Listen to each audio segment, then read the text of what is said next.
Number 5. D.B. Cooper. One of the most infamous disappearance cases in history, and I'm gonna be honest, probably my personal favorite unsolved mystery of all time. If you haven't heard the story of the real-life daredevil heister, Mr. D.B. Cooper, you're in for a treat and then some. Depending on your definition of success, you could argue D.B. Cooper might be the most successful criminal in history, since not only did he get off with quite an impressive take, but he got away with all his crimes and avoided capture, if he's still alive, that is. On November 24th, 1971, a man using an alias of Dan Cooper walked up to the ticket counter at Portland International and booked a one-way ticket to Seattle, claiming that he was on business. He was technically correct in that assessment. Once on board the plane, Cooper passed a note to a flight attendant, and he was not asking for an extra bag of peanuts and fluffing his pillow. No, he was just letting the attendant know that he had brought a bomb on board the flight and demanded $200,000 and 4 parachutes. And if he caught a whiff of any funny business, he'd turn this plane into a national tragedy on the 6 o'clock news, see? So, you know, nothing unreasonable really. I make all those demands whenever I'm hangry, pretty normal stuff. So the plane landed in Seattle, as originally planned, and authorities were summoned to deliver the ransom money and parachutes to Cooper. The passengers were relieved and eventually let go, but the flight crew was stuck with their new boss, Mr. Cooper, who'd taken them hostage. Cooper seized the plane, planning a flight path to Mexico City, but midway through the flight, Cooper, who was a huge fan of the film Point Break and wanted to pay homage to it, jumped out of a plane with all of the money. D.B. Cooper jumping out of that plane with a suitcase full of money would be the last time anyone ever saw him. He jumped out of that plane and into the stuff of history book legends, the Hall of Fame of heisters. Move over, Payday crew, this guy's got you beat. Despite extensive searching, not a hair of D.B. Cooper ever turned up. Some speculate, rather bluntly, that perhaps he miscalculated the angle and splattered somewhere across the Northwest and the heist wasn't as impressive as we thought, while others imagined that he got off easy, he's knocking back Mai Tais on a Hawaiian island, enjoying the spoils of his loot. But who was the guy to begin with? A career crook on one last job? Someone trying it out? Someone snapping? Several theories suggest he was ex-military, special forces, which would explain his proficiency. In fact, the leading hypothesis is that he was ex-military. We may never know who the real D.B. Cooper is, and that's fine. That's the way he'd want it. And if we don't know who he is, it makes it that much more fun for us. He could be any one of us. He could be you, he could be me, he could be...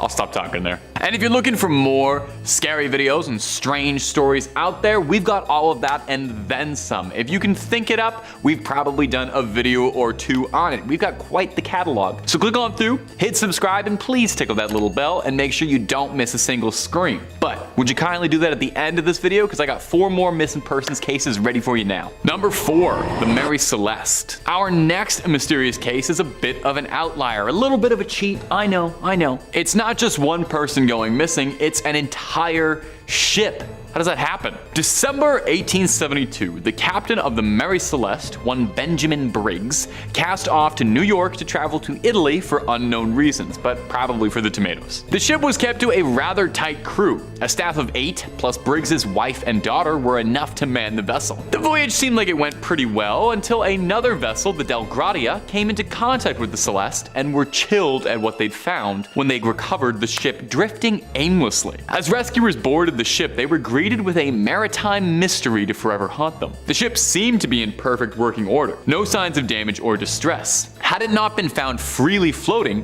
they'd assumed the ship was just built. Aside from a single lifeboat missing, the ship was in good condition, the holds stocked with food and water. The crew's personal belongings were scattered about. The table was set for a meal, as if the crew had been minutes away from breaking bread. So what happened? What reasonable captain would abandon a perfectly serviceable, well-stocked ship? While reasonable explanations were offered, theories of piracy or mutiny prevailing. Now, the ship being relatively untouched does call into question the notion of piracy, as I don't know how much you know about pirates, but they didn't tend to leave the rum behind if there is any. Any pirate captain worth his salt would have plundered that thing down to the floorboards. And there didn't appear to be any struggle at all, so no forceful evacuation, investigation, nobody kicked them off the ship. So with rationale out of the way, we've nowhere left to turn but blind and wild speculation. Theories of supernatural beings, cursed gold, vengeful spirits, sea monsters, Davy Jones. Take your pick of whatever nautical bedtime story you think could have overtaken the Mary Celeste. So you know what? Let me know down below. I love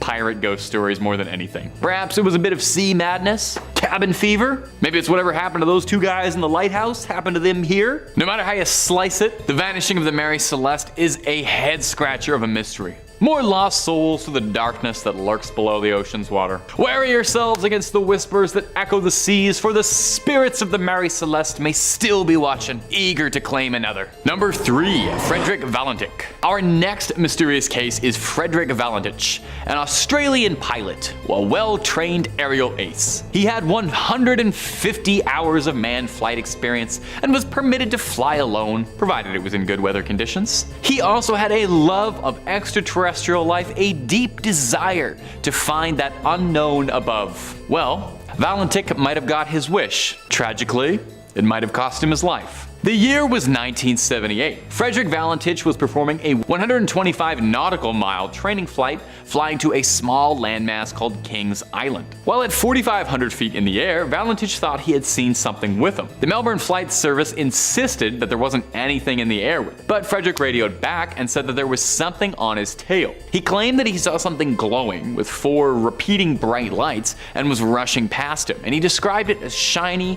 metallic, and chrome and looking like a small manned craft. Now, unsure what was happening, Valentich on radio to ground control told them that he was experiencing engine troubles inexplicably. Could this strange flying object be the source of these unexpected problems? Valentich complained out about whatever was following him to the Melbourne Flight Service, saying, "It's hovering and it's not an aircraft." Those would be the last words anyone ever heard from Frederick. Minutes after that last transmission, he went silent and the plane, or the mysterious craft, was never found. An intense search revealed nothing. No sign of the man. The only lead was a local farmer alleging that the day Frederick disappeared, he saw what looked like a civilian aircraft seemingly fused with what looked like a saucer. The farmer told authorities he was worried about being dismissed as a crackpot, so he didn't tell anyone what he saw that day. What do you think? Should he have checked his eyes better? Or was he perhaps the last person to see the remnant of Frederick Valentich before he was carried off into who knows what? Number 2. Michael Rockefeller. When Michael Rockefeller was born, he was born with a silver spoon to a lineage of millionaires in the late 1930s. His great-grandfather, one John Rockefeller, is one of the richest men to have ever lived. The Rockefellers had hoped that Michael would follow them in the family business. Michael, however, had other ideas and wanted to use his millions of dollars to goof off and take it easy, which is what most of us would, I think. Michael had wanderlust in his heart and a deep interest in anthropology, specifically focused on Nigerian, Mayan, and Aztec cultures. Michael's father sat on a board of a museum in New York where Michael would discover this passion, hoping to one day open a collection of indigenous art in New York. After some discussions with the Dutch Museum of Ethnology, terrible name, Michael had decided he would set out to the massive island off the coast of Australia, at the time known as Dutch New Guinea. In 1961, he set off to collect the art of the Asmat people who lived there. It would be a one-way trip. The Asmat people that he was going to study were very disconnected from the rest of the world. They had previously seen Dutch colonizers, but otherwise they weren't getting a ton of visitors. The Asmat believed that the land beyond their island was inhabited by spirits, and they saw the Euros and the Americans as supernatural beings that had come over from across the sea. Michael and his team were allowed to study the people, but were banned from purchasing or taking anything, which held a great deal of significance to the Asmat. Nonetheless, Michael was thrilled with everything he'd been finding and could not wait to open his exhibit. In November 1961, Michael was on a boat accompanied by other anthropologists when a sudden squall threw the boat off its course. 12 miles away from the shore, but Michael insisted he could swim for it, and he was never seen again. The Rockefellers would spend the next few months spending a small fortune trying to find Michael, but gave up after never uncovering anything. The case went cold for years, but officers believed that Michael hadn't been lost to the water, but was rather offered as part of a sacrifice. His head chopped off, his flesh eaten, his bones made into weaponry, Fun stuff. An investigator, one Carl Hoffman, uncovered this while filming the Asmat people. He saw a group of men acting out a scene, miming the act of, removing someone's head from the rest of their neck and attacking them with spears. Now, we can't really find this footage, but through interpretation and translation was a stern warning to the other villagers that Hoffman reported. Pop your ears open and take a listen. Don't you tell this story to any other man. I hope you remember it, and you must keep this for us. I hope this is for you and you only. Don't talk to anyone, to other people, or another village. If people question you, don't answer. Don't talk to them because the story is only for you. If you tell it to them, you'll die. Or any other village, because the story is only for us. I probably shouldn't have shared it just then. Now, maybe just scrub that. Number 1, Lars Mittank. Lars Mittank is a young German man who became infamous in 2014 when his disappearance captured the attention of the world. Last seen on airport security footage, he's been called the most famous missing person on YouTube. Wow, isn't that a lovely title? I'd put that right on my resume. In July 2014, Mittank was vacationing in Varna, Bulgaria, I've heard lovely things, with a group of friends. Apparently things were pretty unremarkable until an argument about football at a bar turned into a brawl. You see, Mittank was a Bremen man and he was getting into an argument with some nasty Bayern fans. I actually don't know nothing about German football. Clear that up in the comments. Mittank would suffer a ruptured eardrum and was told to stay on the ground, for flying could damage his ears even further. So Lars decided to stay in Varna just a little bit longer while the rest of the party would return back to Berlin. Now here's where things take a turn for the strange. CCTV footage from the airport shows Lars behaving strangely, for lack of a better word. Dropping his luggage, running in a sprint, hopping a fence, the kind of things you would do if you were running away from somebody. His final texts warned his mother to cancel his credit cards as he believed he was being pursued. This footage was the last time he was ever seen, as he vanished without a trace shortly thereafter. Both German and Bulgarian authorities launched investigations, but nobody found anything. Hospital records turned up nothing, and outside of a few disconnected sightings of alleged hitchhikers which could have matched descriptions, nothing was ever outright confirmed. So what happened? What happened? There are theories. Some speculate perhaps that the medication he was prescribed was causing a psychological breakdown, combined with the paranoia of being attacked and reeling from the attack earlier in the week. The doctor who prescribed that medication, though, noted he never even filed the prescription, and the doctor was perplexed and concerned with the seemingly causeless change of behavior. Kicking off at number 5, Coral Castle. And no, that is not my imitation of Rick Grimes trying to call his son a fortified structure. Sorry, that was a terrible joke. But the actual mystery of Coral Castle is equal parts true engineering enigma and equal parts perhaps the most American thing that you've ever heard of. Along the highways and byways of rural America, there are countless tourist attractions that litter the way, but one of them in particular may actually have a much more intriguing mystery than the rest. Just before 1920, a Latvian man named Edward Skalnin was jilted by his young bride just a day before their wedding, and so dejected and depressed, Edward left his home country to head to America. Here, after becoming a recluse and discovering a strange affinity for magnetism, Edward spent the next 28 years constructing a bizarre megalithic castle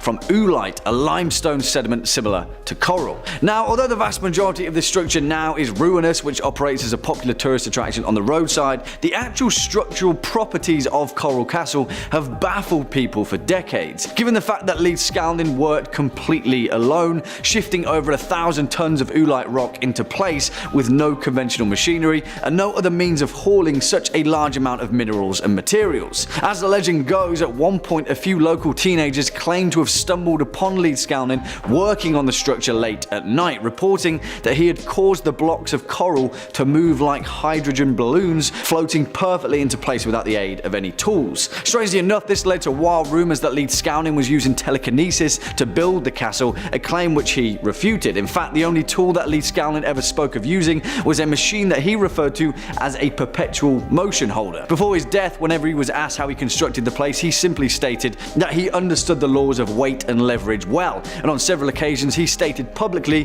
that he had discovered the secrets of the pyramids, and that once you know how to do it, it's easy. I mean, this one is a little tongue-in-cheek, but what do you guys think? Another eccentric recluse with too much time on his hands, or a structural genius that had insight into a long forgotten knowledge? Let me know. Coming in at number 4, Kaspar Hauser. And who the hell was Kaspar Hauser? A mystery that has completely perplexed historians for nearly 2 centuries, leading to an insane web of speculation, an entire network of conspiracy that extends its tendrils all the way to the royalty of Napoleon. On the 26th of May 1828, a teenage boy appeared on the streets of Nuremberg, Germany. His name was Kaspar, a boy of 16. He was filthy, could speak only a few words, and had a letter with him addressed to a captain of the Bavarian cavalry. He kept repeating the phrase, "I want to be a cavalryman as my father was," in Old Bavarian, but the city guard dismissed his ramblings and imprisoned him as just another vagabond in Nuremberg Castle. His strange origin drew the attention of the city's mayor, who claimed that despite his stunted appearance, the boy had an excellent memory and was quick to learn. Eventually, after befriending the mayor, Kaspar spoke of what he could remember of his life before, and explained in great detail at living totally alone in a darkened cell 2 meters long, 1 meter wide. Each morning, Kaspar said, he would wake to find rye bread and water next to his bed. Periodically, he said the water would taste bitter, and after drinking it, he would sleep more heavily than usual, where he'd wake up to find his hair and his nails had been cut. Kaspar claimed that the first human he had contact with was a mysterious man dressed in a dark hood, his face completely covered. He taught him to write his name and taught him the same phrase he would repeat when he was found. Eventually, this story led the European aristocracy to believe that Kaspar was an exiled prince, held captive for his entire life to prevent a line of succession. As the year passed, Kaspar would live and learn in many of the Bavarian noble houses, where allegedly there were many attempts on his life by the same hooded men that he had described in the darkened cell. They got him in the end though, and on the 14th of December 1833 he was mysteriously stabbed and he died 3 days later. On his grave in Latin read the words, "Here lies a mysterious one who was killed in a mysterious manner." Beats me. Next up at number 3, the mystery of Oak Island. And whilst many of you will know this particular entry, there's no denying the fact that the eternal mystery that is Oak Island is worth mentioning every single damn time, and its inception is an event that has long evaded the unscrupulous eye of history. You know the story, right? In Nova Scotia, just off the coast of eastern Canada, lies a small island that has allegedly been the site of our civilization's greatest of treasures, although no one has ever been able to locate the exact point of where that treasure lies, causing countless individuals to fall into a wild obsession with unearthing its eternal mystery. In fact, the cause of Oak Island's mystery is down to the fact people have found treasure there, many of which have been carbon dated to several hundred years old, and the story of the Money Pit, a mysterious shaft that has been excavated countless times throughout history, which actually exists with actual structural records, has forced dozens of businesses to go bankrupt trying to solve its enigma. So here we are with our mystery. Who the hell built this place? Now, there are hundreds of theories as to who would have constructed such an intricate place to conceal their treasure, the most popular being Captain William Kidd, the pirate that sailed to North America in the late 1600s, burying his plunder there so no one else could find it. Another theory states that the pit was constructed to house none other than Mary Antoinette's jewels, who after the Parisian uprising at the Palace of Versailles gave her treasures to a lady-in-waiting, who then fled France and ended up in Nova Scotia, where using her royal connections contracted the French Navy to construct the Oak Island pit, making sure that the incredibly rare jewels of her queen would never be discovered. And strangely enough, there has actually been credible evidence for this theory recently in 2017, when a 500-year-old brooch was discovered containing a huge garnet similar to that of which Mary Antoinette was reported to often wear. I mean, we could talk about all of these theories for an entire video, but as so far as unsolved events in history go, this one remains to be exactly that.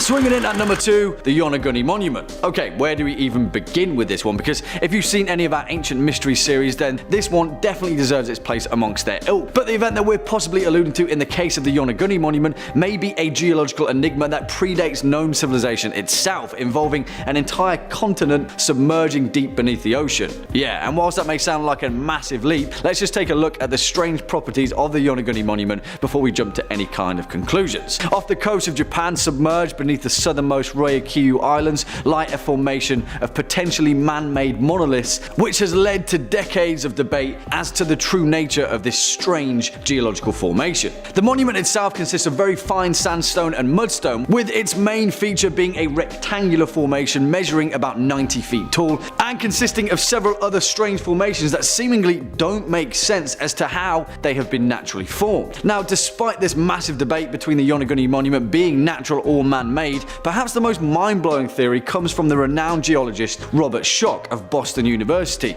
who states that the Yonaguni monument is indeed most likely a natural formation, possibly used and modified by humans in the past before seemingly sliding away to the murky depths of the ocean during a geological event that occurred in ancient history. On the flip side, the geologist that discovered the monument, Masaaki Kimura, claimed that the structure was undoubtedly artificial, created by an ancient civilization at least 10,000 years ago, accurately carved and created before sliding into the ocean following unknown tectonic activity. Kimura also goes on to say that not only that, but he can also identify a nearby pyramid, castles, entire roads, other monuments, an entire stadium at the bottom of the ocean. Yeah, this one is quite something. What do you guys think? Let me know. And finally, coming in at our number one spot, the creation of Baalbek. Because, holy moly, if this one isn't one of the most mysterious unsolved events in history, I'm not entirely sure what is. Who the hell built Baalbek in Lebanon, the most mysterious ruins of the entire Roman Empire, a monumental, supposedly 2,000-year-old temple to the god Jupiter that sits atop 3 separate 1,000-ton stone blocks?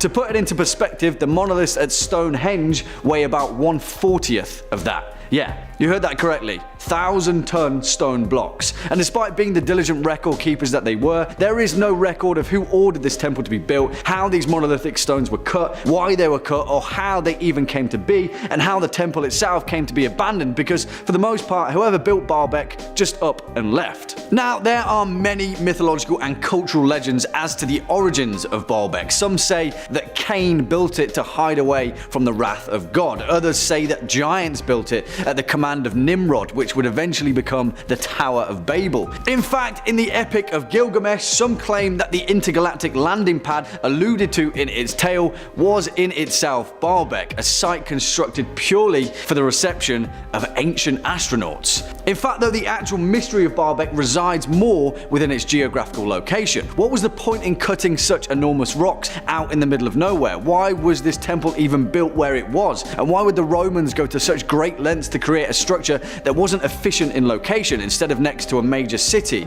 or a port? The Romans weren't exactly known for doing things without efficiency and purpose. That's what made them so successful, after all. In fact, Baalbek seems so out of character to have been built by the Romans that many scholars completely eschew any historical engineering correlation with them and simply state that the Romans never built Baalbek but discovered it and then added their iconic pillars to Jupiter and repurposed the ruins as their own kind of temple. Yeah, I'm stumped, guys. The construction of Baalbek, who made it, when they did, how they did it, and why they did it remains to be one of the most mysterious events in history. Kicking off at number 5, Stone Tongue. Which again is a pretty damn awesome name for a death metal band, right? But if you're a fan of this series, you'll already know that lists like these are literal golden skull mines for naming yourselves in all your death metal glory. So metalheads that are looking for a band name, take note, please. And also, thank me later.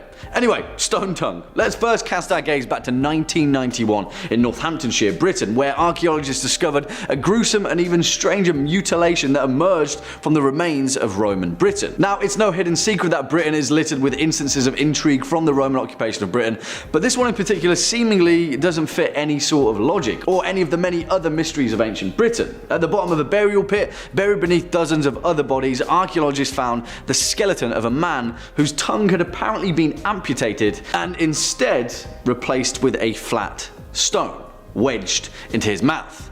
The burial site at Stanwick near the River Nene dates back from between the 3rd or 4th centuries, where people in Roman Britain would have congregated in small farming communities. Now, it's certainly not rare to find makeshift burial pits in Roman Britain. In fact, they are a dime a dozen. But the strange thing was, this guy was buried at the bottom, face down. And not only was he buried face down, which would usually indicate some sort of fear of him by the community, but his tongue was cut out and replaced with a stone. As researchers noted, this was something that just hasn't ever been identified as a practice so far in archaeological records. There are no other known occurrences of this ever happening in Roman Britain, so far anyway. And the fact that this was on top of the matter of him being buried face down, well, who the hell was he? What was he doing? It is believed that the man would have been in his 30s at the time of his death, and one theory is that he had mental health issues and was actually responsible for severing his own tongue.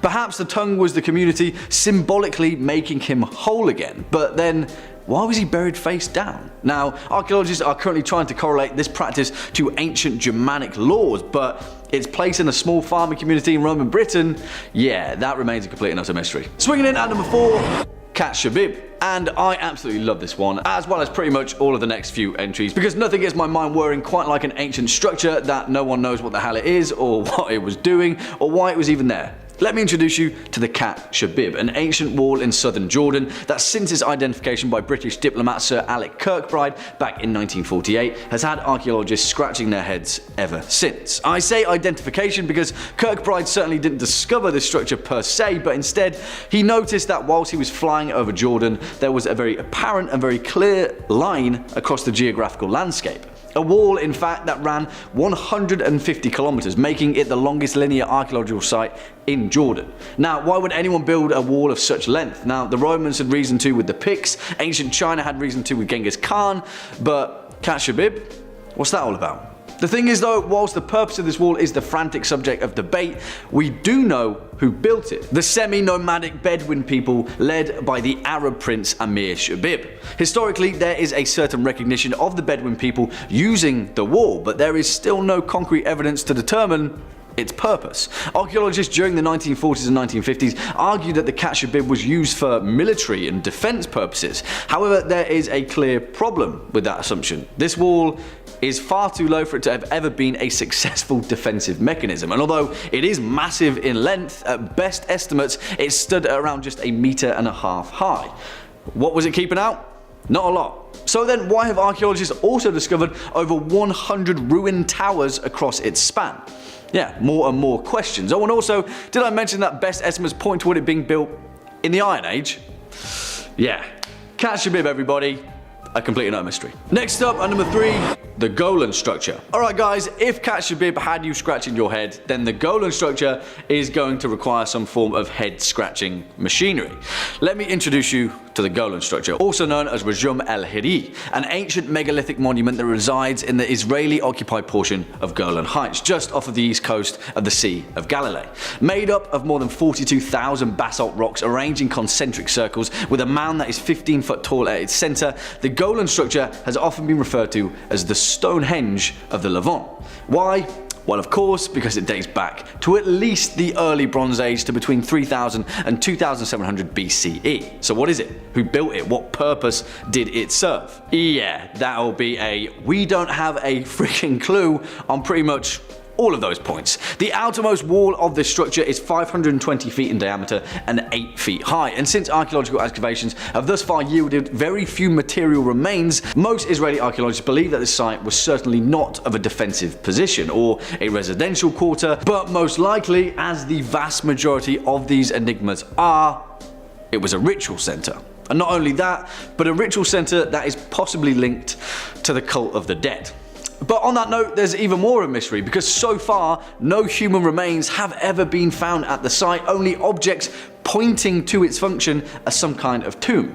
And also, hold on to your hats guys, because this is where it gets weirder. At the center of the Golan structure, the actual entrance to a tomb was discovered, one that during the June and December solstices, its axis is perfectly aligned with. Yeah. More questions, fewer answers. The thing is though, as its namesake as the Stonehenge of the Levant, no other structures of its kind have ever been discovered, which is even more of a head scratcher considering the fact that in ancient Britain, as well as in South America, structures like this are pretty common. Some believe that its purpose was to worship Tammuz and Ishtar, the ancient Mesopotamian fertility gods. Others suggest that it was used by the Dakmas of the Zoroastrians to lay out their dead and let the birds remove the flesh from their bones. Some say that it was a calendar or a site to observe the constellations for religious calculations.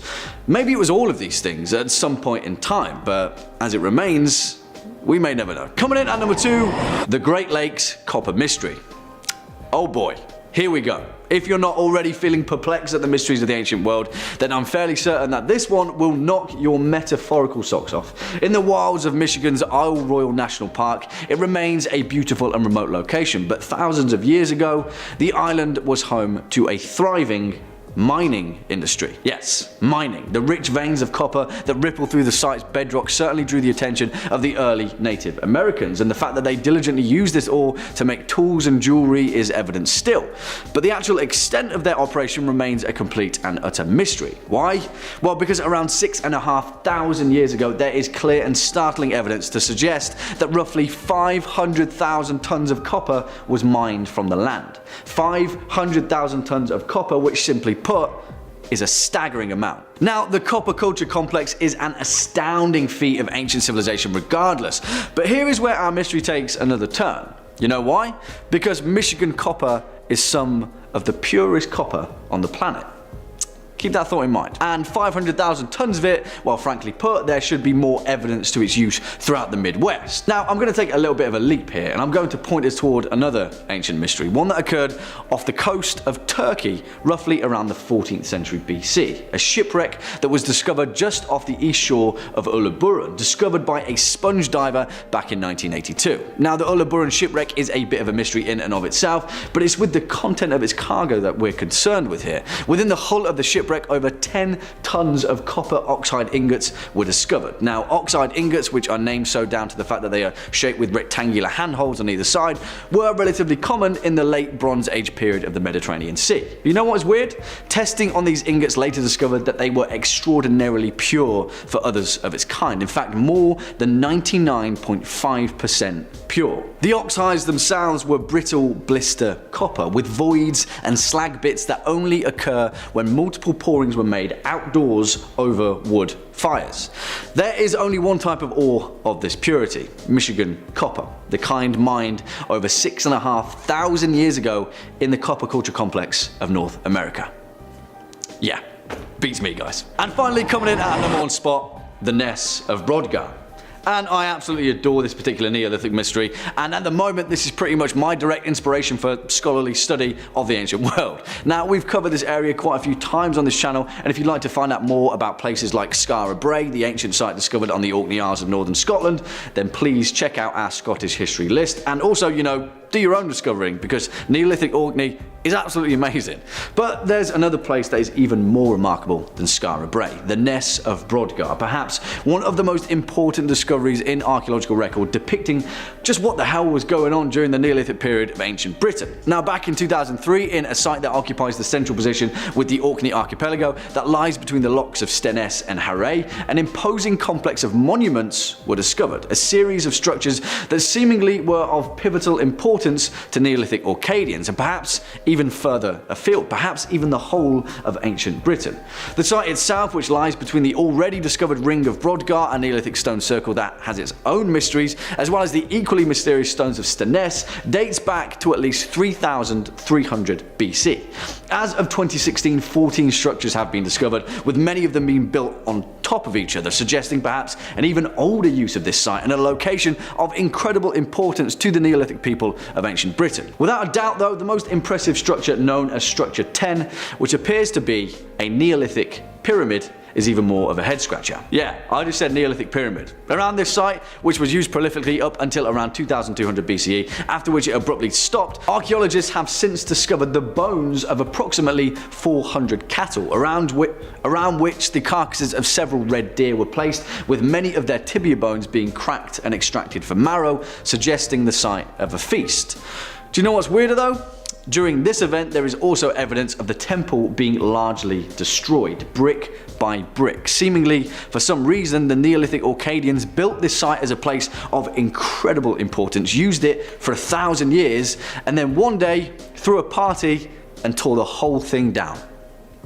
I have no idea, guys, but most importantly, I want to know. Coming in our number 5 spot, the Devil's Footprints. On February 8th in 1855, a mysterious footprint shaped as a hoof appeared overnight after a heavy snowfall in southern Devon. According to reports, these footprints stretched over 100 miles. They also somehow went through solid walls and haystacks appearing on the other side as if there was no barrier. The footprints were always 8.5 inches apart and had 1 foot going in front of the other. This suggested that it was from a creature that was bipedal rather than a creature that walked on all fours. Some suggest that these footprints belonged to the devil who was roaming the countryside looking for sinners. In at number 4, the Bouvet Islands. Deep in the South Atlantic, the Bouvet Island has been described as one of the most isolated places on Earth. The nearest landmass to it is Antarctica, which is more than 1,700 kilometers south. No one has ever inhabited this island, and since plant life is unsustainable, it's unlikely anyone ever will. Yet in 1964, when a British expedition arrived from South Africa, they actually discovered an abandoned lifeboat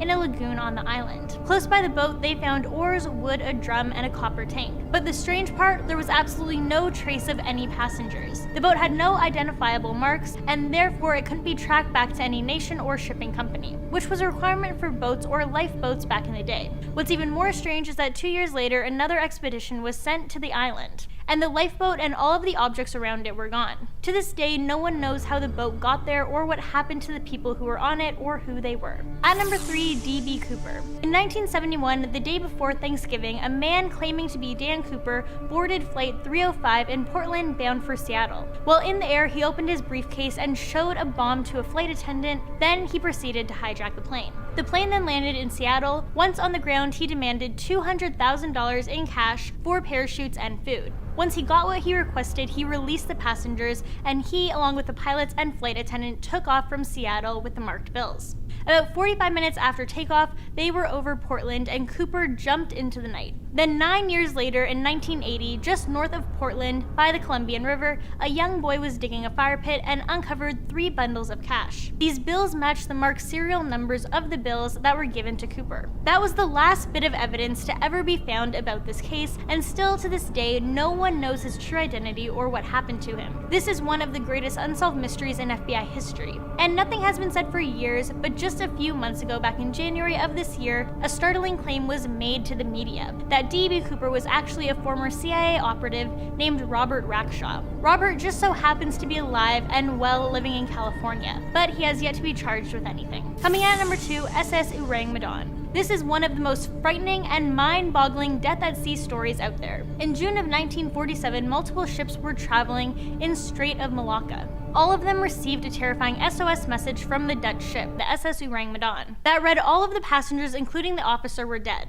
Possible whole crew dead. The nearest merchant ship, called the Silver Star, traveled to the ship as fast as they could. But upon boarding the Orang Medan, they were horrified as they realized that every crew member was in fact dead. Their corpses were scattered all over the deck. It was especially haunting as all of the corpses' eyes were open and they had complete looks of terror on their faces. The radio operator was found dead as well, with his fingers still on the Morse sending key. So yes, he died as he was trying to send out this distress signal. What's even stranger is that there were no attack marks found on any of the crew members. The other ship was then going to tow the SS Orang Medan back to shore, but before they could, smoke began to come up from the deck below. The ship exploded and sank. To this day, the exact fate of the ship's crew remains a mystery. But of course, there have been many theories such as ghosts, hazardous chemicals, and even aliens. But there's still no conclusion as to what actually happened. And at number 1, Jack the Ripper. This name may sound familiar as it has been in many TV shows and movies. This was a man who killed 11 women in London's East End in the late 1800s. The creepiest part about this is that he was never identified.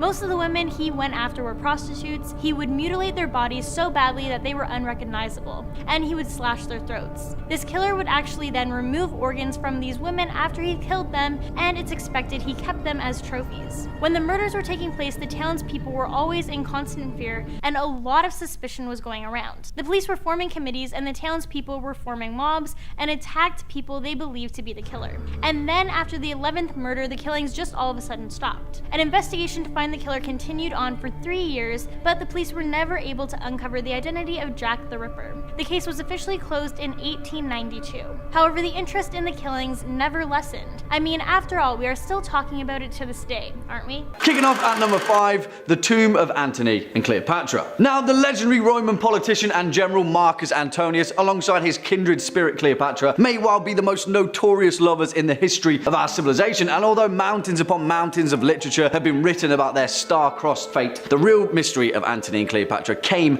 after they had both slipped from this mortal coil. Now, if you know anything about the Roman conquest of Egypt, you'll know that around 30 BC, Mark Antony and Cleopatra were not in the Romans' best books, and a general known as Octavian had waged a long and bloody campaign to bring Cleopatra's reign to an end, which he ultimately won. But sadly for us, that's where the trail runs cold, with no leads as to the two lovers' final resting place. One of the greatest unsolved mysteries in antiquity is the exact location of the final burial place of Antony and Cleopatra, but according to several ancient historians, Tonius and Plutarch to name a few, it was recorded that Octavian had permitted the two to be buried together as their surviving children were taken back to Rome to be raised as Roman citizens. There are several leads that their tomb was located somewhere west of Alexandria, but numerous excavations throughout history have proven fruitless. However, they did come close, and between 2008 and 2009, reports of the prestigious Egyptologist Zahi Hawass having found evidence of their fated tomb came to light. Although no concrete evidence has been unearthed, relics and memorial coins of the lovers have been found in small ceremonial tombs, perhaps pointing toward Cleopatra's and Antony's tomb being somewhere in the vicinity. The excavation continues, but whoever stumbles upon the tomb of Antony and Cleopatra will unearth one of history's greatest mysteries. Next up at number 4, the sack of Baltimore. And now I love this particular entry, partly for its many layers and potential implications, but mainly for the fact that it's a swashbuckling tale of chaos and carnage that seemingly came out of nowhere. On June 20th, 1631, a small village named Baltimore in West Cork of Ireland was randomly and viciously attacked by pirates. Not just any pirates though, but pirates from the Barbary coast of North Africa, which at the time was synonymous with the Ottoman Empire. Now, if you couldn't tell, that's quite a distance. This incident would go down as the largest attack by Barbary pirates in both Ireland and Great Britain, and seemingly the target was a tiny village tucked in the corner of the Emerald Isle. So it posed the glaring question, why? Was it just a random chance of opportunity after the pirates had drifted off course? Perhaps, but it's not likely. See, the attack was led by a Dutch captain by the name of Jan Jansvoon van Haarlem, who had changed his name to Murad Rees the Younger, which, if you can't tell, is a bit of a curveball. But that curveball may have actually been thrown by someone else entirely. You see, despite being a small village, Baltimore was actually in the middle of a power play. At the time, it was under the control of a Gaelic chieftain, Sir Finian O'Driscoll, but the nearby English colony of Cork, led by a man named Sir Walter Coppinger, also had Baltimore in his sights. History is unclear as to who pulled which string, but all signs point toward the bizarre pirate attack being orchestrated by someone else entirely, in the hopes of seizing power away from O'Driscoll. In fact, several texts have even suggested that O'Driscoll's own relatives may have orchestrated the move, as they'd been exiled to Spain following defeat at the Battle of Kinsale. Whoever did it overestimated the bloodthirst of the Barbary pirates though, because following the raid, Baltimore was virtually deserted for several generations. The best laid plans of mice and men, yeah, you know what they say. Coming up next at number 3, St. John's Dance. And you may have heard mention of this one before, but perhaps not in this context. You see, it's important that we note that in modern times, St. John's Dance or St. Vitus's Dance is a terrible disease also known as Sydenham's chorea that affects the nervous system and results in a series of hysterical jerking movements of the limbs, often exhibited in young children. Generally speaking, it isn't infectious, but that doesn't figure to explain the countless records of mass hysterical dancing that occurred throughout history, of literally thousands of people across Europe being afflicted by a manic need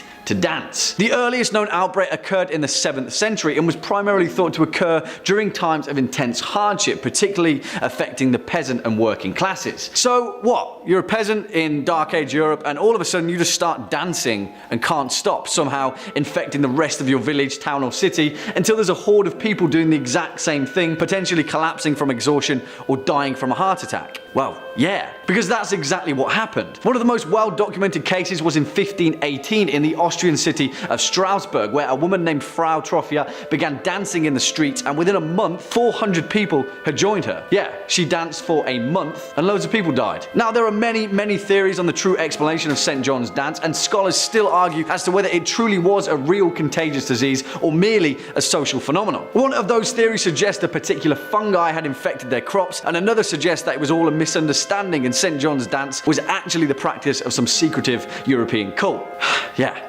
Beats me, guys. Swinging in at number 2, the remains of Richard III. And this one, strangely enough, is the perfect blend of ancient mystery and potentially contemporary unexplainable intrigue. Because that's exactly what you all came for, right? Also, I mean, this one is already pretty much solved, but it's in the details where its mystery truly shines. We all know Richard III, right? A horse, my kingdom for a horse. But while apparently this woman, Scottish author and historian Philippa Langley, knew him a little bit better than anyone else did. Now, it's important to note that history had long forgotten the final resting place of Richard III, the last Plantagenet king of England, and after his defeat at the Battle of Bosworth, his remains were scattered to the winds of history. After all, history is written by the winners. Well, let's fast forward to modern times when in September 2012, Philippa Langley led an excavation of a car park in Leicester city centre. A few signs pointed toward it potentially being the ruined remains of Greyfriars Church, but in the words of Langley, she had a strange feeling, one that she couldn't quite place, and something was telling her that Richard III was buried beneath that very car park. Now, the dig team was on a very tight budget and only had one chance at excavating a tiny portion of the car park. And guess what? The exact place that Philippa Langley had a strange feeling about turned out to be the final resting place of Richard III's remains. And not only that, but the parking space that he was buried beneath was marked with a large painted R on the tarmac, used to signify a reserved parking space. I mean, all of this can be explained away, right? Eventually, someone would have found the remains of the dead king, but you can't deny the fact that the strange cosmic coincidence that led Langley to his final resting place is much more mysterious than a dead English king in a car park. And finally, coming in at our number 1 spot, the Tunguska event. And I absolutely love this entry for its cosmic significance alone and the potential warning sign that we should all be very wary of. Let's head on over to remote Siberia, where on the bright summer morning of the 30th of June 1908, a massive impact explosion, the likes of which has never before been seen in human history, completely flattened a remote area of the Siberian wilderness, covering over 2,000 square kilometers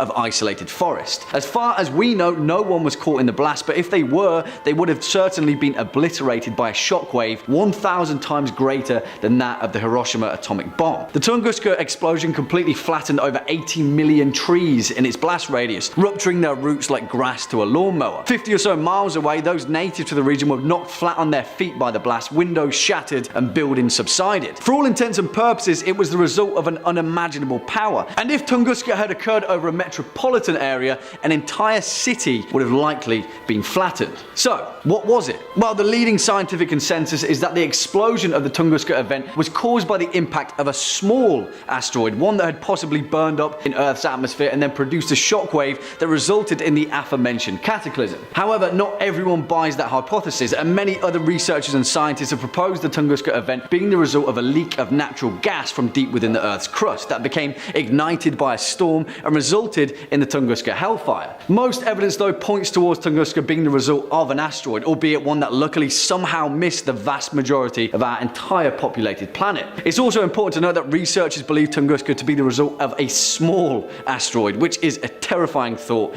in itself. It poses an incredibly important question: how would our history have been shaped if the Tunguska event occurred somewhere else? What if its intended target had changed? And more importantly, are we prepared if it ever happens again? In at 5, Dear David. On August 7th, 2017, Adam Ellis took to Twitter to tell his terrifying encounter with a ghost named David. It began on a Monday, I quote, "So my apartment is currently being haunted by the ghost of a dead child and he's trying to kill me. He started appearing in dreams, but I think he's crossed over into the real world now. The first time I saw him, I was experiencing sleep paralysis and saw a child sitting in the green rocking chair at the foot of my bed. He had a huge misshapen head that was dented on one side. For a while he just stared at me, but then he got out of the chair and started shambling towards the bed. I couldn't move because I was paralyzed. Right before he reached my bed, I woke up screaming. I had another dream a few nights later where I was in a library and a girl came up to me and said, 'You've seen Dear David, haven't you?' I was like, 'Who?' And she said, 'Dear David, you saw him.'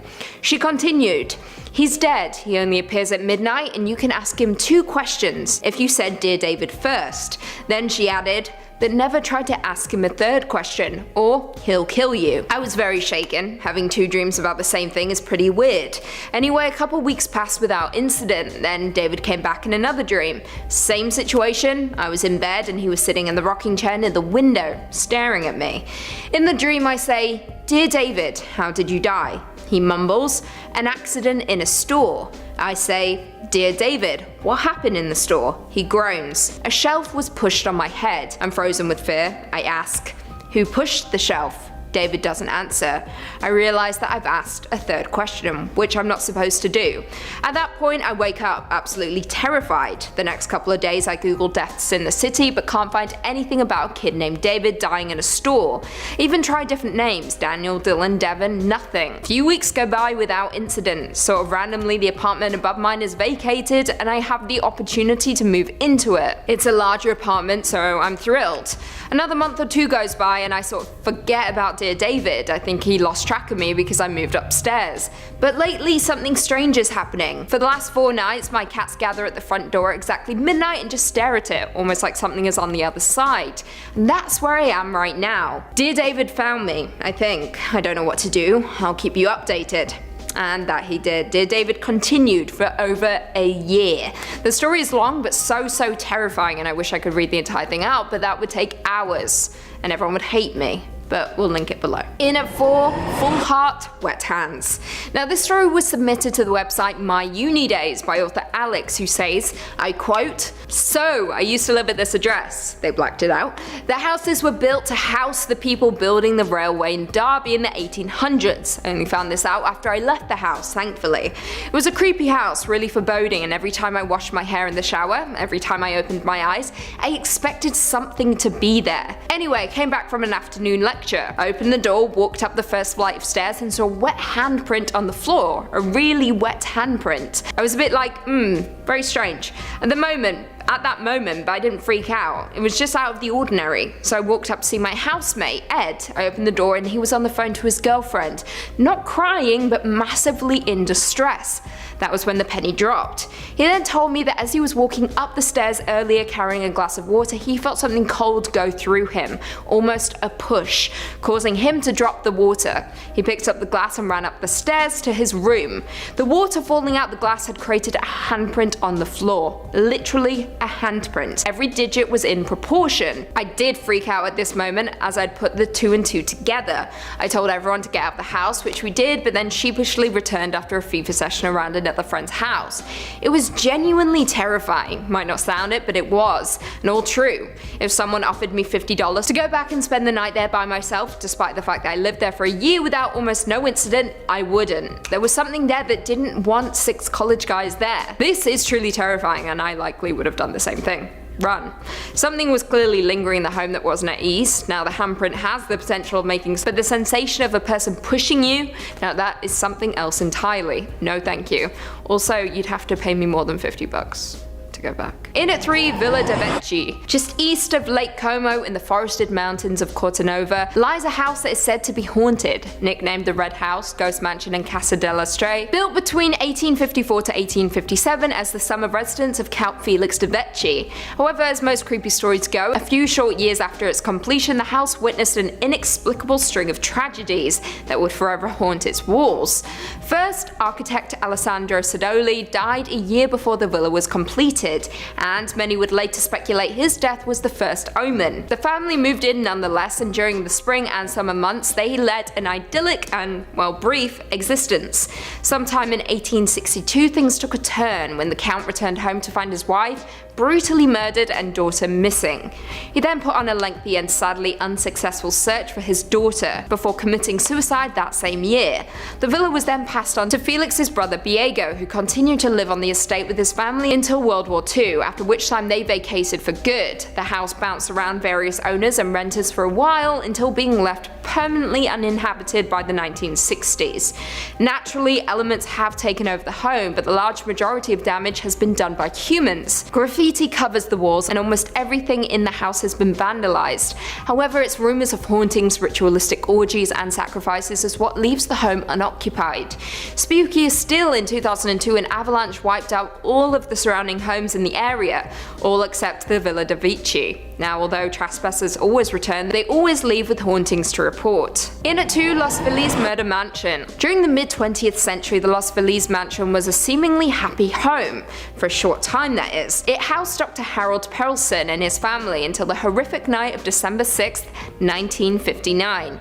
It was on that night that Harold struck his wife to death with a hammer, severely beating his daughter, then ended his own life using a concoction of water, acid, and tranquilizer pills. Now, for the next 50 years, the murder mansion would remain completely untouched and uninhabited by anyone. 1 year after the horrific events, the home was sold to a couple, Emily and Julian Enriquez, who only used the mansion as a storage unit. Imagine being that rich. Lucky for some. Neighbors recall seeing the couple bringing boxes to the house but never staying the night. Jump forward to 1994, and Rudy Enriquez inherited the house and, like his parents, refused to stay overnight. Local residents have shared their stories of the tragic mansion, some claiming through grimy windows you can see a 1950s-style television set, a Christmas tree, and supposedly neatly wrapped gifts. The furniture is rumored to be covered in a thick layer of dust, and the living room remains the exact same as it was that one December night back in 1959. Now, although no one has been formally invited into the home, that hasn't stopped trespassers from having picnics in the garden, with many alleging that the house is haunted, with one trespasser stating that she was bitten by a black widow spider upon trying to break in. No one knows what prompted Dr. Perelson to murder his wife and commit suicide, with some speculating financial woes, while others have dug up old unconfirmed rumours of Dr. Perelson having been secretly hospitalised. Jump forward to 2019, what remains is an even larger mystery and a haunted home that no one can enter. And finally, coming in at number 1, Jean Harlow's house. Los Angeles seems to be the hub for paranormal activity, or perhaps it's because it's the hub for movies and everyone is a storyteller. We'll never know. Anyway, in LA you can find this Bavarian-style home in Beverly Hills, which has a truly gruesome history. In 1932, it was home to Jean Harlow and her abusive husband Paul Byrne for about 2 months before he shot himself in the head while standing in front of the mirror. Their butler discovered him and called MGM instead of the police. So of course there were a ton of rumors that it wasn't suicide, and in turn a cover-up. Prime suspect was Byrne's ex-girlfriend, a suspicion that was exasperated by her jumping off a boat a couple days after. Following the death, Jean moved out of the home but died at the age of 26 only a few years later. However, it gets creepier. In 1963, celebrity hairstylist Jay Sebring bought the home and lived there with Sharon Tate until she left him for Roman Polanski. They were still friends even up until they were both murdered by Charles Manson's cult. However, when Jay and Sharon lived in the Harlow house, Sharon reportedly told several friends of some strange goings-on within the home. An example being once when she was sleeping in the master bedroom, she saw a creepy little man, with some of her friends stating that she believed it was the ghost of Paul Byrne. According to sources, she was so freaked out when she saw the ghost that she ran out of the room and then saw a hanging shadowy corpse with its throat slit in the hallway, which resembles quite closely how Sharon Tate was murdered. Spooky. Coming in at 5, Hotel Monte Vista, Arizona. Hotel Monte Vista is a famous and historic hotel located 1 block north of US Route 66 in Flagstaff, Arizona. The hotel was built back in 1927 and is a centerpiece of the historic downtown district. However, it's become more popular for the otherworldly goings-on inside its walls. Guests who have stayed in room 220 have experienced the TV changing channels on its own, and some even said they have felt cold hands touching them while they slept. However, arguably the most popular ghost story to emerge from the hotel is that of the Phantom Bellboy, who is said to knock on doors and announce room service, but when guests open their doors, no one's there. Another popular haunting, and perhaps one of the most disturbing, is the sound of an infant crying in the basement. I quote, "Staff have found themselves running upstairs to escape the sound of the cries. Though the sounds are very real to those who hear them, there's been no information that has explained the phenomenon." That is a direct quote from the hotel's website. Spooky. Would you dare stay there? Coming in at 4, Ariana Grande's haunting. Now, we have a Hollywood ghost story at this number coming from the mouth of none other than Ariana Grande. Yep, that's right. Ariana Grande was supposedly haunted by a ghost back in 2013 when she visited Stull Cemetery in Kansas, a place that is supposedly so scary the Pope refuses to fly over it because it's reputed to be one of the 7 gates to hell. Yeah. Ariana explained to Complex, I quote, "I felt this sick, overwhelming feeling of negativity over the whole car, and we smelled sulfur, which is the sign of a demon, and there was a fly in the car, randomly, which is another sign of a demon." That sounds like a stretch to me. "I was like, this is scary, let's leave." I rolled down the window before we left and said, "We apologize, we didn't mean to disrupt your peace." Then I took a picture, and there are 3 super distinct faces in the picture. They are faces of textbook demons. Now the story gets even creepier. Stick with me. According to Ariana, when she tried to send the picture to her manager the next day, she was met with an error message that read, "This file can't be sent. It's 666 megabytes." Weird things began to occur following the incident, and Ariana was forced to delete the picture. I quote, "I was going to sleep about 2 weeks ago. I had just gotten off the phone, and as soon as I closed my eyes, I heard this really loud rumble right next to my head. When I opened my eyes, it stopped immediately, but when I closed my eyes, it started again with whispers. Every time I closed my eyes, I started seeing these really disturbing images with red shapes. Then I opened my eyes and scooched over to the left side of my bed, and there was this massive black matter. I don't know what it was. It was like a cloud of something black right next to me. I started crying. I watched it move to the front of my bed, and then I fell asleep. I woke up and it was gone." Now, I'll be honest, it's hard for me to believe this one without the evidence to back it up, but if Ariana says it happened, then I guess it happened. Coming in at 3, please stop moving the kitchen table. Uploaded to my uni days by a user named Barbara, this story tells the haunting tale of ghosts that just won't stop messing with the kitchen table. I quote, "My house was fraught with weird stuff happening when we first moved in. The kitchen table would move overnight 12 to 18 inches. My keys will disappear and show up in the weirdest places like my quilt trunk." I don't know who has a quilt trunk these days, but this person does. "My son Christopher went into the basement and things came flying off the shelf at him. He also saw someone walking on our wraparound porch once, but no one was there. The most obvious one was a few years ago. Twice this happened. I was sweeping the kitchen floor. The door to the porch started shaking uncontrollably. It was like someone was trying to open the door without turning the knob. It lasted about 15 seconds. Keep in mind this is a wraparound porch completely enclosed. I knew it was bad because my dogs, who will bark at a butterfly flying past the window, all looked up at the door and stepped back. Both times it happened, I was doing the same thing about the same time at night. By the way, as a side note, I walked into the kitchen table one night while going to the bathroom. It was not the first time I walked into the kitchen table because it was moved. So I just said, please stop moving the kitchen table, and it never moved again. Spooky stuff. Do you believe Barbara's story? And if so, who do you think the ghost was? Former resident of the home perhaps, or just someone who was obsessed with moving kitchen tables? Perhaps a former interior designer? You never know. You don't know the story. Coming in at number 2, Demon in the Dark. Another creepy ghost story uploaded to my uni days. This one comes from a guy named Dave, who explains his very real encounter with a scary demon. "My family traveled to the south of France to stay in a cottage owned by someone my dad worked with. The owners visited occasionally, but that summer it was free and we had 10 days booked in there. After a long 2 days on the road, we drove down a steep driveway towards a secluded mill cottage, with the water wheel sat static alongside the stone house. There was a deep cellar with stone stairs down under the wheel next to the house, and a small river circled the place. We went into the house and chose rooms, but being set down in small copes, the house was a draft and cold from lack of use. And we settled in and turned all of the heating on, yet the house remained cold and felt damp. The first night we had set a fire in the living room and listened to a couple of my audiobooks before my sister and I went to sleep. My parents stayed up a little longer than went to bed. Around midnight they both woke up at exactly the same time, and the door to their bedroom was opening slowly. At first they thought it was my sister, until they saw a large dark silhouette of a man framed in the doorway, standing stock still, just looking in their direction as if appraising them. After a short period the shape turned and started to move as if satisfied, and disappeared completely. They looked at each other but didn't speak, and both went back to sleep. The next morning the house felt warm and dry, and sunlight was back through the windows as if something had lifted and accepted them. They spoke the next day and both agreed that although they were skeptics, it could not have been anything other than something supernatural in that doorway, deciding their worth. What do you guys think about that one? Demon encounter? Intruder? Or just trick of the light? Do you think there was a man there, or is this all pretend?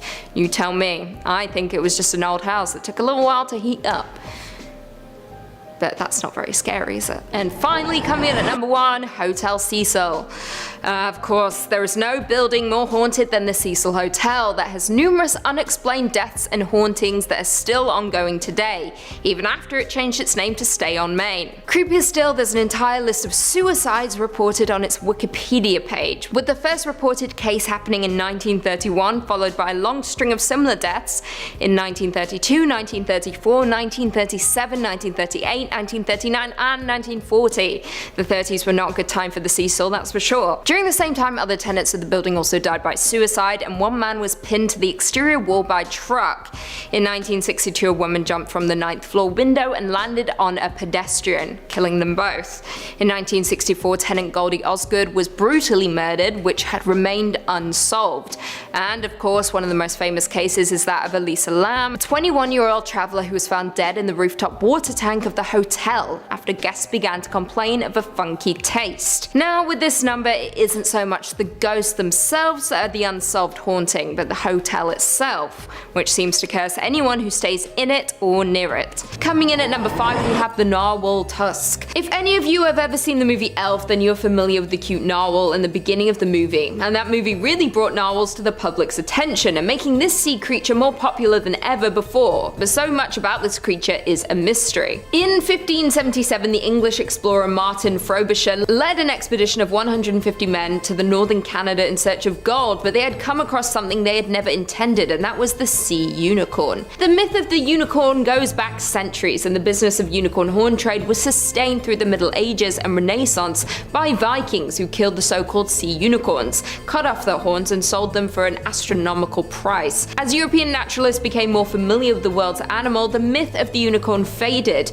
but mystery of the sea unicorn continued. Frobisher's discovery was actually what we know today as the narwhal, but the horn itself continues to be speculated by many. But the horn is apparently not a horn at all, but is a tooth. The relatives of narwhals include species like the beluga whales, orcas, and dolphins, but the mystery remains of how did this massive freakish tooth evolve in this one specific species after its ancestors branched off from whales with ordinary teeth. Many scientists and researchers debate about what this tooth is used for, and some suggest it's an acoustic probe, a rudder, an ice picker, or a spear for battling predators. These creatures don't make it easy for researchers to see them use their tusk for anything at all, so it makes many people continue to question it. Many have come up with many different theories about this so-called horn and what they use it for and why they have it. It has created a huge debate between researchers and scientists to this day, but no definite answer has come out to this day. In at number 4, we have the submarine disappearances in 1968. This is one giant mysterious situation, which is the disappearance of 4 submarines from 4 different countries in 1968. The USS Scorpion, a Soviet submarine K-129, a French submarine Minerve, and the INS Dakar went inexplicably missing over just a 5-month period,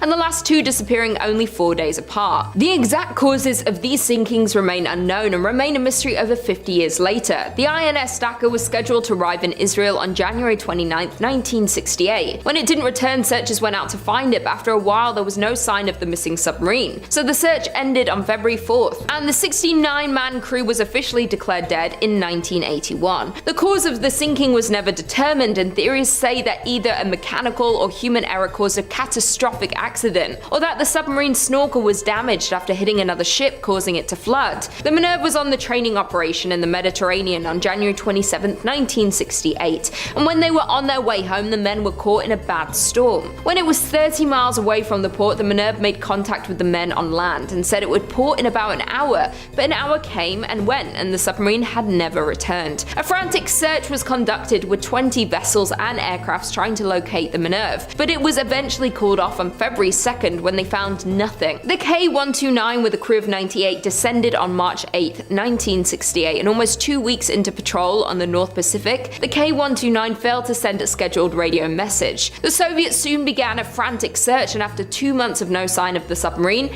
they gave up their search. The cause of the ship sinking remains unknown and will likely never be known. Almost 3 months after the K-129, the USS Scorpion, a nuclear-powered attack submarine with a crew of 99 men, went missing in the Atlantic while on its way back from a patrol in the Mediterranean. It was sent out on February 15, 1968, and toward the end of its patrol, it radioed that it was expected to return on May 27th. But as you can guess, the USS Scorpion would would never return. Like the others, many searched for the lost ship, but on June 5th, the Scorpion and its crew were declared presumed lost. Over the years, there have been multiple searches for these submarines, but only parts have been recovered, and it's considered one of the biggest mysteries that happened in the sea. No one knows why so many went missing in such a short amount of time, how exactly they went missing for so long, and what exactly made these vessels disappear.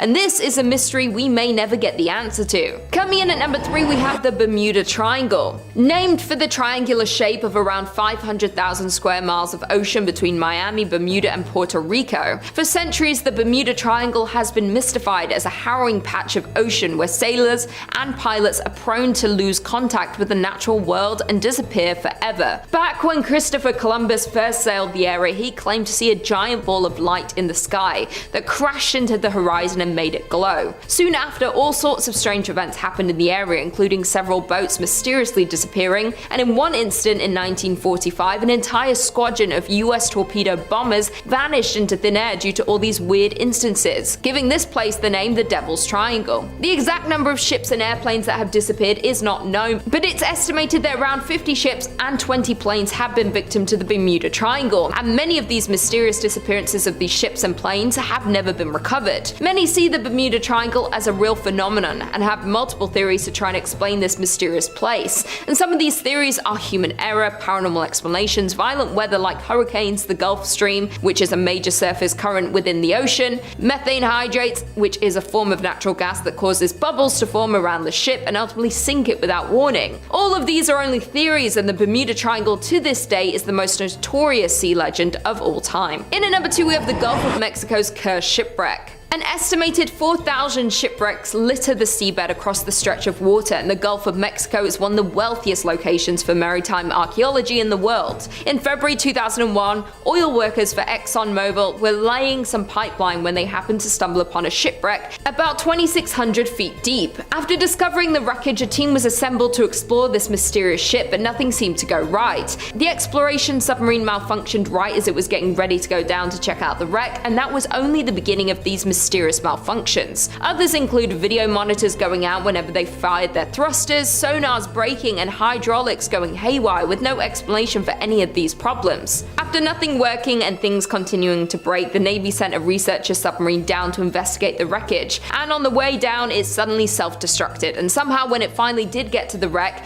its arms were too short to reach anything. 6 months later, in July in 2002, a team working aboard the NR-1 decided to launch a robotic sub down to the wreck site, but the malfunctions continued. The second the rover entered the water, it veered to the right and went out of control. The tether had caught in the propellers, which caused the vessel to smash into the underside of the ship, and the rover was never recovered. Later in the summer of 2002, the curse would continue as a ship from Sustainable Sea Program of the NOAA offered to pick up artifacts from the site. The first time the vessel attempted to leave the dock, debris was lodged in the propeller. The second time, the propeller locked and the ship ended up in dry lock, needing repairs. Over the years, many others have tried to learn more about this wreck, but little was found, and what was found wasn't at all helpful. To this day, nothing has been able to get too close to the shipwreck to investigate and explore the phenomenon, and very little is known about this mysterious ship. Many believe the lives lost in the wreck continue to haunt the ship and will keep anyone and everything out of it at all costs. And finally, in at number 1, we have the unmapped ocean floor. This is truly one of the biggest mysteries, and humans' curiosity about the Earth's floor is centuries old. Much remains to be learned about the ocean, especially exploring the mystery of the deep sea. From mapping and describing the physical, biological, geological,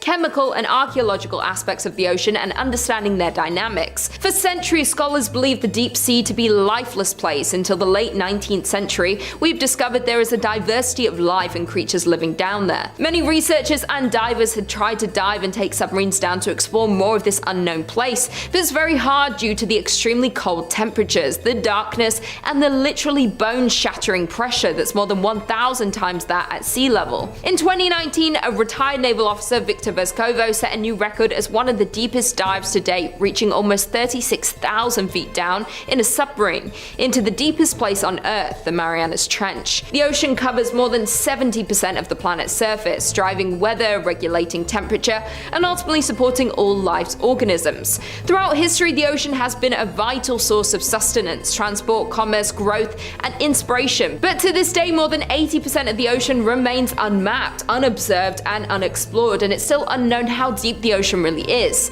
Given the high degree of difficulty and cost in exploring our ocean using underwater vehicles, researchers have relied heavily on technologies such as sonar to generate maps of the seafloor, but currently less than 10% of the global ocean is mapped using modern sonar technology, and only about 35% of the United States have been mapped using modern methods. As we go deeper into the ocean floor, it's too deep for this modern technology because it's too remote and dark for this type of visual mapping. So if you go swimming in the ocean, it's very unknown of what is swimming and living below you. But scientists and researchers continue to develop technologies to unlock the many secrets of the ocean. The NOAA is working to increase our understanding of the ocean realm. Number 5. The Pyramids and the Sphinx. Famed for giving out riddles to passers-by and would-be kings and keeping even more secrets for itself, the Sphinx and the Great Pyramids of Giza aren't just one of the best tourist destinations in the world, they're a source of never-ending speculation. Were they crafted by aliens? Are there hidden secrets lying within the Sphinx that we don't know about? Almost certainly.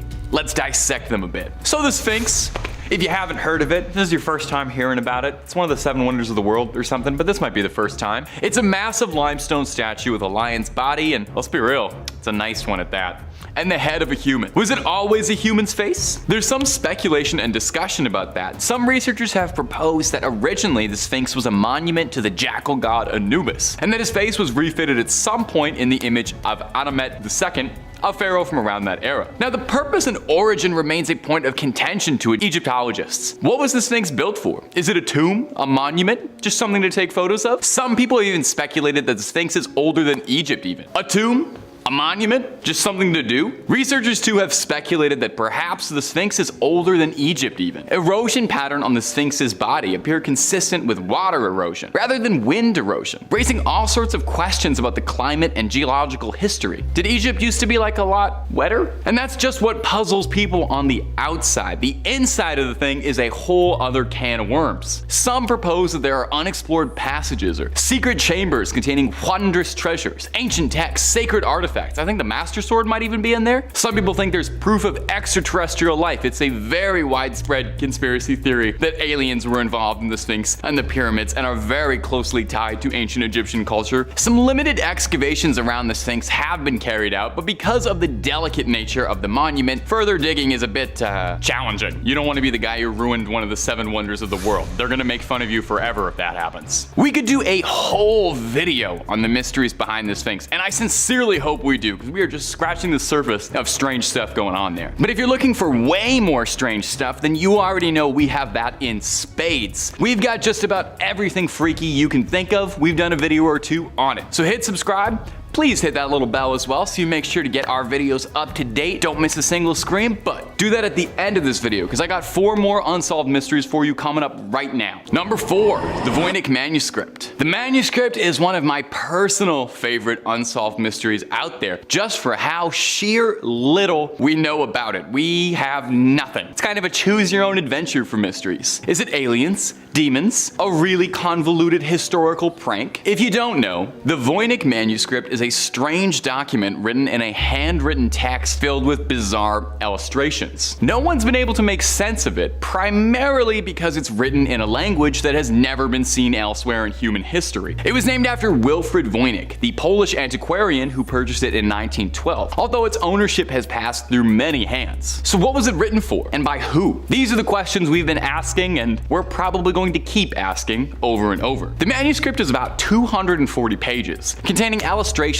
of plants, astronomical diagrams, humanoid figures, and other strange objects. Despite countless attempts by cryptographers, no one's been able to crack the code just yet. Some speculation has been made that it could be a biology textbook in an encoded language. Some people think it could be the scrawlings of a brilliant alchemist, magic and spell casting we couldn't possibly hope to understand. Some say it's from a forgotten civilization, while others have said maybe it's all just a load of nonsense and it's just made by someone who had too too much time on their hands and a vengeance against historians who wanted to prank them for centuries. The book is thought to have come from anywhere between the 15th century and the 17th century. We don't even know when this thing was written. Like I said, we know next to nothing about it. Now, if you're feeling clever and inspired, you can find a PDF of the Voynich manuscript as a free download pretty easily. Who knows? You might be the one to finally crack this case. But hey, don't be frustrated if you end up falling down a conspiracy rabbit hole many before you have tried. I looked through a few of these pages and it took me 30 seconds before I was looking like Charlie from Always Sunny at the conspiracy wall, all that red tape and stuff. Number 3, the Yonaguni Monument. You've heard of the lost city of Atlantis. Surely. Of course you have. It's one of the best Disney movies you forgot about. That's a story for a whole other video. Well, what if it wasn't the only lost underwater city out there? Have you ever heard of the Yonaguni Monument? The Yonaguni Monument has sometimes been called Japan's Atlantis, and it refers to a strange, eerie underwater rock formation just off the coast of Yonaguni Island in Japan that has had people scratching their heads for years. It's a massive structure consisting of several flat rock slabs arranged in a way that seems like an intelligent life put it together. Now, some people say that this structure could be completely natural, resulting from years of erosion and tectonic activity. Certainly, stranger things have happened, and it wouldn't be completely impossible for something to form this way, but the way it exists now, the way it sits, it seems deliberately carved out, and it seems like it was an important structure to someone. Perhaps a monument, a temple, some sign of a lost city, hence the Atlantis comparisons. Is it possible this was evidence of a lost civilization buried beneath the ocean waves, forever forgotten to history? The monument being completely submerged has been fuel for the fire of speculation. Was it always underwater? Did it end up there over time? Did the water raise around it? Did the land used to look significantly different? It makes it pretty difficult to study as well, making it just that little bit more elusive, as if it wasn't mysterious enough as is. But let's be real, it was probably aliens. It was almost certainly aliens. Number 2, the Bermuda Triangle. The Bermuda Triangle. Now there's an exquisite ancient mystery, one of the certified classics, something that's eluded us for years and will probably continue to do so. It's been referred to before as the Devil's Triangle, and it's host to all manner of mysterious incidents and unexplained phenomena. One of the more infamous incidents linked to the Bermuda Triangle is the disappearance of Flight 19 in December 1945. 5 Navy bombers vanished during a routine training mission alongside 14 crew members. Gone. Zilch. There was an extensive search effort, but nothing was ever found. Not so much as a bolt off the hull, a boot fished up, a hat, nothing. It was as if they were swallowed up by the void. Naturally, people went a bit wild with theories on this one. Anything from aliens, electromagnetic anomalies, alternate realities, no clipping into the back room. You know, pretty serious academic stuff. But it's bizarre. Another particularly good Bermuda baffler for you is the case of the USS Cyclops. In March 1918, the 542-foot-long cargo ship carrying over 300 crew members vanished during its voyage from Barbados. No wreckage, no survivors ever found. Certainly you would think a ship that big with that many people would leave behind a little bit of evidence, right? What happened? Were they swallowed up by the very seas themselves, pulled to Davy Jones's locker by the Kraken? Or are they somewhere we can't reach them, in a place between worlds and time? The region is known for all sorts of weird stuff too, involving electronic malfunctions and compass deviations. It makes it seem like there is just something bad in the air out there. Maybe just bad vibes? Certainly seems that way. And number 1, the Dorset mass grave. Oh, this one is a doozy, and it is one of the scariest and most confusing archaeological discoveries ever found. Let me ask you, what's more fun than a barrel of monkeys? A barrel of Vikings? Well, how about a mass grave full of headless Viking bodies? No? Well, you and I find different things fun, I suppose. Way back in the yesteryear of 2008, a group of archaeologists were on a fairly routine digging operation in Dorset, a quaint little seaside town in England. They were supervising a digging operation to improve local roads and were on set to see if there was anything of note to find, you know, if they came across an old coin or an old arrowhead or something you could stuff in a museum case. For the first few days of the job, there wasn't anything particularly noteworthy discovered until they came across the mass pile of 54 entangled Viking corpses, all missing their heads. I guess they thought that was probably kind of interesting. If it was just a A bunch of headless Viking bodies, that'd be one thing. But the mass grave was wrapped in confusing details. Their skulls were missing, but as well their rib cages, arms, and leg bones were all scattered around, this is disgusting, surrounded by discarded teeth. No clothes or weaponry was recovered. So what in the Allfather's name happened here? Because absolutely nothing I can imagine is pleasant. Sounds like Vikings opened up a portal to hell, went really wild with it. The teeth found around the grave had all been filed down neatly, which is very interesting. Now, it goes without saying that Viking dental surgery could not have been painless, meaning the process had to be excruciating, suggesting it was either done by a very careful tormentor or done to themselves to intimidate their opponents to show just how gritty they are. I actually don't know which of those two are preferable. They actually both sound pretty horrible. Now, as good as my theory about a bunch of Vikings opening up a portal to hell and being offered as a sacrifice is, archaeologists had some different ideas. They theorized that by looking at the wound patterns on the ribs and torso, they were surgical precise blows, which wasn't really the kind of thing you'd expect from a rabid Viking warrior flailing around a sword in a brawl. The archaeologists thought that these men were either offered up as part of a horrifyingly sadistic ritual, or it was a big-time mass sentencing where everybody was sentenced to the death. Explains too where all the weapons and gear had gone. These men had been brought here from somewhere else and then left here for a long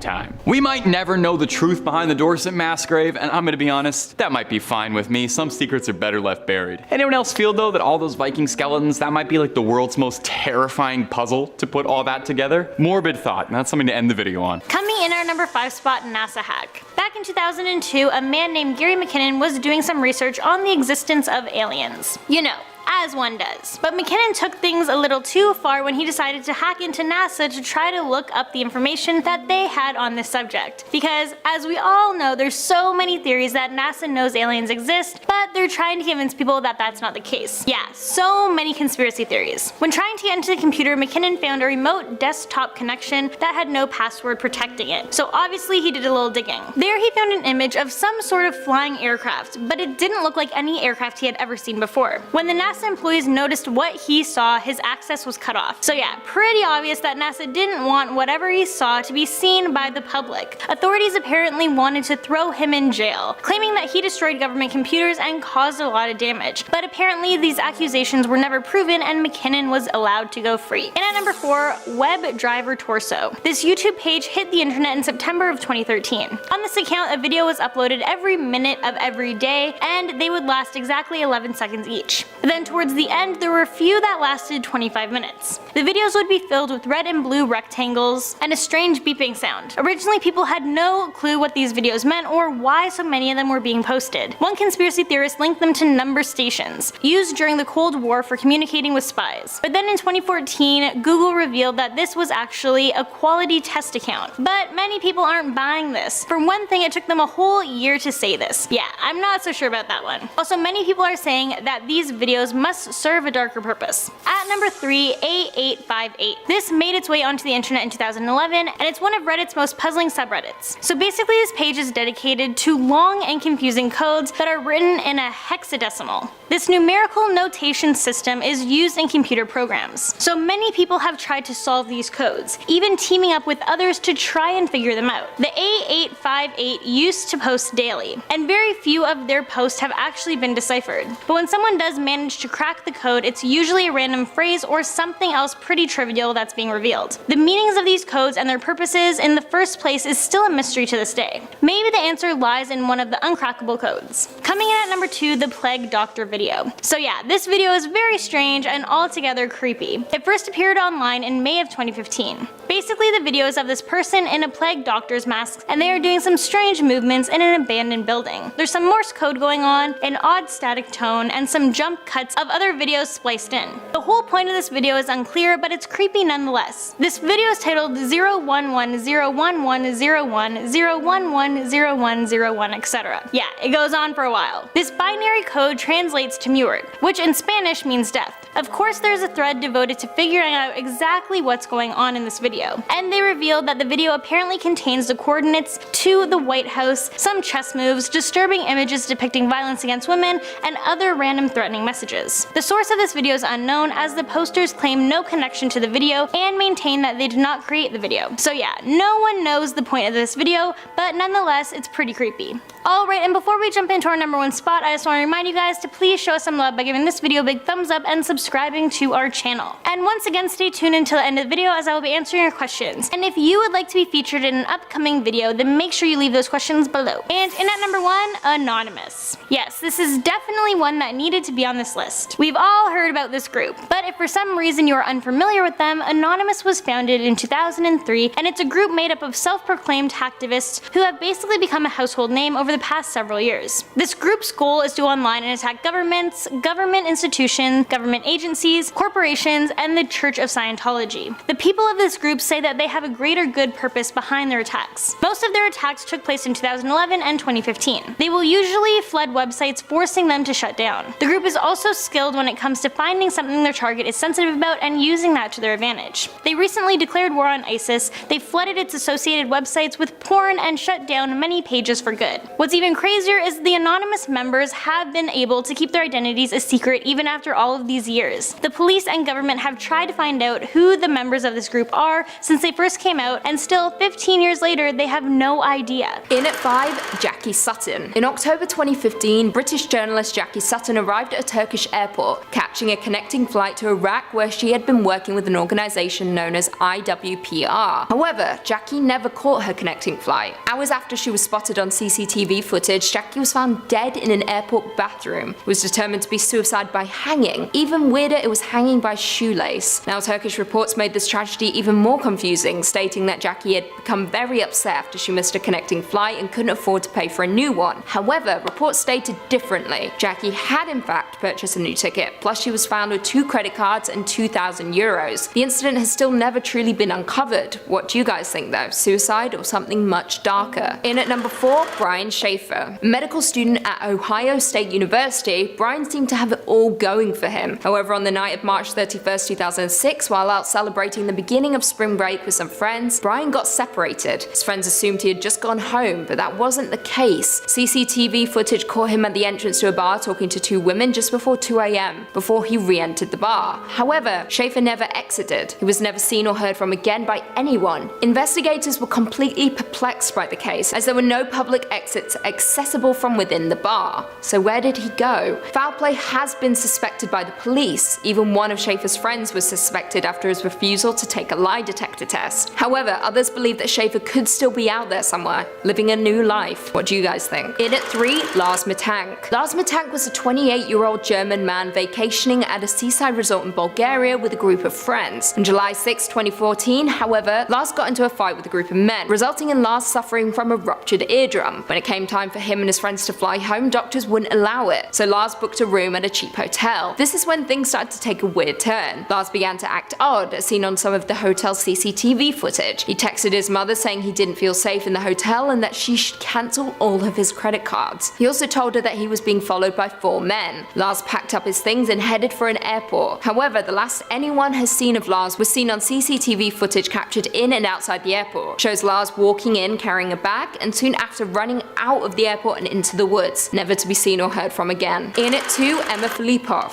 Emma Filipov is a Canadian woman who went missing on November 28, 2012 in British Columbia at the age of 26. Now, leading up to her disappearance, it was believed that Emma was planning to move back to Ontario, where she originated from. She had hired a tow truck and driver to tow her car to the Chateau Victoria parking garage. On November 23rd, she was captured on CCTV footage entering the YMCA. She entered and exited multiple times, seemingly avoiding someone on the outside. On November 28th, Emma was once again captured on CCTV, this time though entering a 7-Eleven and purchasing a prepaid cell phone. She seemed to be acting strangely, hesitating and repeatedly checking the streets outside. Later that night, Dennis Coy called 911 to report a woman outside a hotel who appeared to be in some severe distress. It was Emma. The police arrived, interviewed her for 45 minutes and left, deeming her no threat to herself or anybody else. This was the last time anyone saw Emma. And finally, in at number 1, John Lang. The story of John Lang is truly baffling, and one that still gets conspiracy theorists' minds going. John Lang lived in Fresno, California, and before his death was tackling police harassment. This included license plate scams in low-income neighborhoods. He would post about these incidents online, giving Lang a platform in his neighborhood. neighborhood. However, shortly after this began, he reported unsettling people outside his home, a van using a heat sensor camera to record him, and policemen watching him from across the street at night. Lang became increasingly more paranoid, even posting about the weird goings-on his Facebook, even hinting at his own death. A few days later, Lang's house burned to the ground, killing him in the process. Before his final moments though, Lang uploaded a video describing and showing some of the strange people stalking his home. Take a look.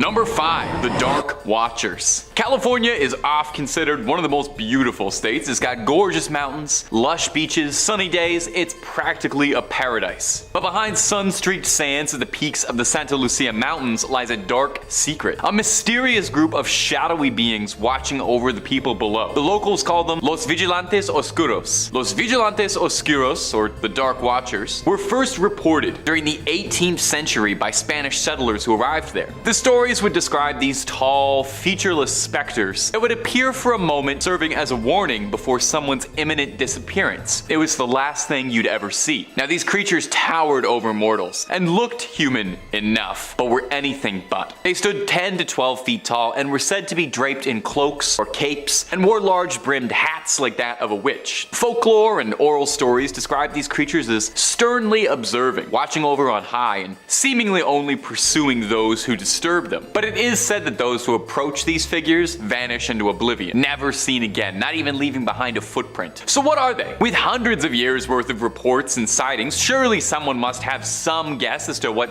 scary shadow people are watching you in the mountains. Now, the prevailing and admittedly kind of dull theory is that the Dark Watchers are a symptom of pareidolia, a very common psychological phenomenon in which the human brain attempts to seek out patterns that it recognizes in something weird. It's why our brain often fills in strange details in the sky. If we see something up there, we can see a flying saucer kind of because we want it to be a flying saucer, you know? Our brain fills in the details we think we see. Encounters of Dark Watchers could just be the shadows of swaying trees or creatures darting about in the night and tired eyes mistaking it for something else. But this video is about unsolved paranormal mysteries, and it's more likely this might be a paranormal phenomenon for which there is no comfortable scientific or reasonable explanation. These creatures through the veil exist in a way I just can't understand. So perhaps it's best for now that we follow their example, and you know what? We just watch, we just observe, we take nothing but photos, we leave footprints, I think that's how it goes, and we keep watching Top 5 Scary. The shadow people told me to say that. It's actually crazy. The shadow people also told me that their one wish is they want for you guys out there to like and comment and subscribe and hit that little bell to make sure you get all the videos that we put out. It's weird that they were so specific with their orders, but that's I'm just relaying what they told us. So keep on watching Top 5 Scary, but do all that subscribing business at the end of this video, because otherwise you're gonna miss the rest of the California mysteries I got for you. Number 4, the Ghost of Hollywood. The Hollywood sign is probably one of the most iconic landmarks on the West Coast. Instantly you see that and you know you're in La La Land. But did you know it might be haunted by the spirit of a Hollywood starlet who took her life years ago? Beneath the monument to Tinseltown's glitz and glamour lies a dark secret that perhaps would be better left buried. Peg Entwistle was a young actress and a Hollywood hopeful who had a dream, like many before her, to come to Hollywood and become a household name, making it big on the silver screen. She had a small career on Broadway and then traveled to California to make it in the pictures and landed a role in a picture, 13 Women. Now, by the time the film had premiered to test audiences, her role was cut almost entirely, down to 12 women, causing her to fall into a depression. The film released and was neither a commercial or critical hit. Despondent, Entwistle thought there was no hope for her. On September 16th, 1932, she left her home to climb the Hollywood sign and cast herself off of the H to the hiking trail below. Now, since then, hikers and visitors to Hollywood's famous landmark have reported strange occurrences around the tourist spot. Hikers claim they can smell strange perfume in the air, thought to be Peggy's favorite. Joggers sometimes claim they see an ethereal woman in 1930s with a sad expression walking down the trail. That could also just be Lana Del Rey though. One park ranger, John Arbogast, claims he sees her almost nightly whenever it's too foggy. Sees her sitting, brooding, forever trapped in the place she could never make her dreams happen. This does give me an idea though, maybe a little way to solve everybody's problems. Maybe somebody makes a movie about the ghost and the Hollywood sign, and then instead of blowing your budget on special effects, you ask her to play the ghost. She gets to star in a big movie. You get to make a movie about ghosts. She might pass on. Everybody wins. Win, win, win, win, win. Just make sure if you make that movie, I produce that, okay? So keep me in the credits. Number 3,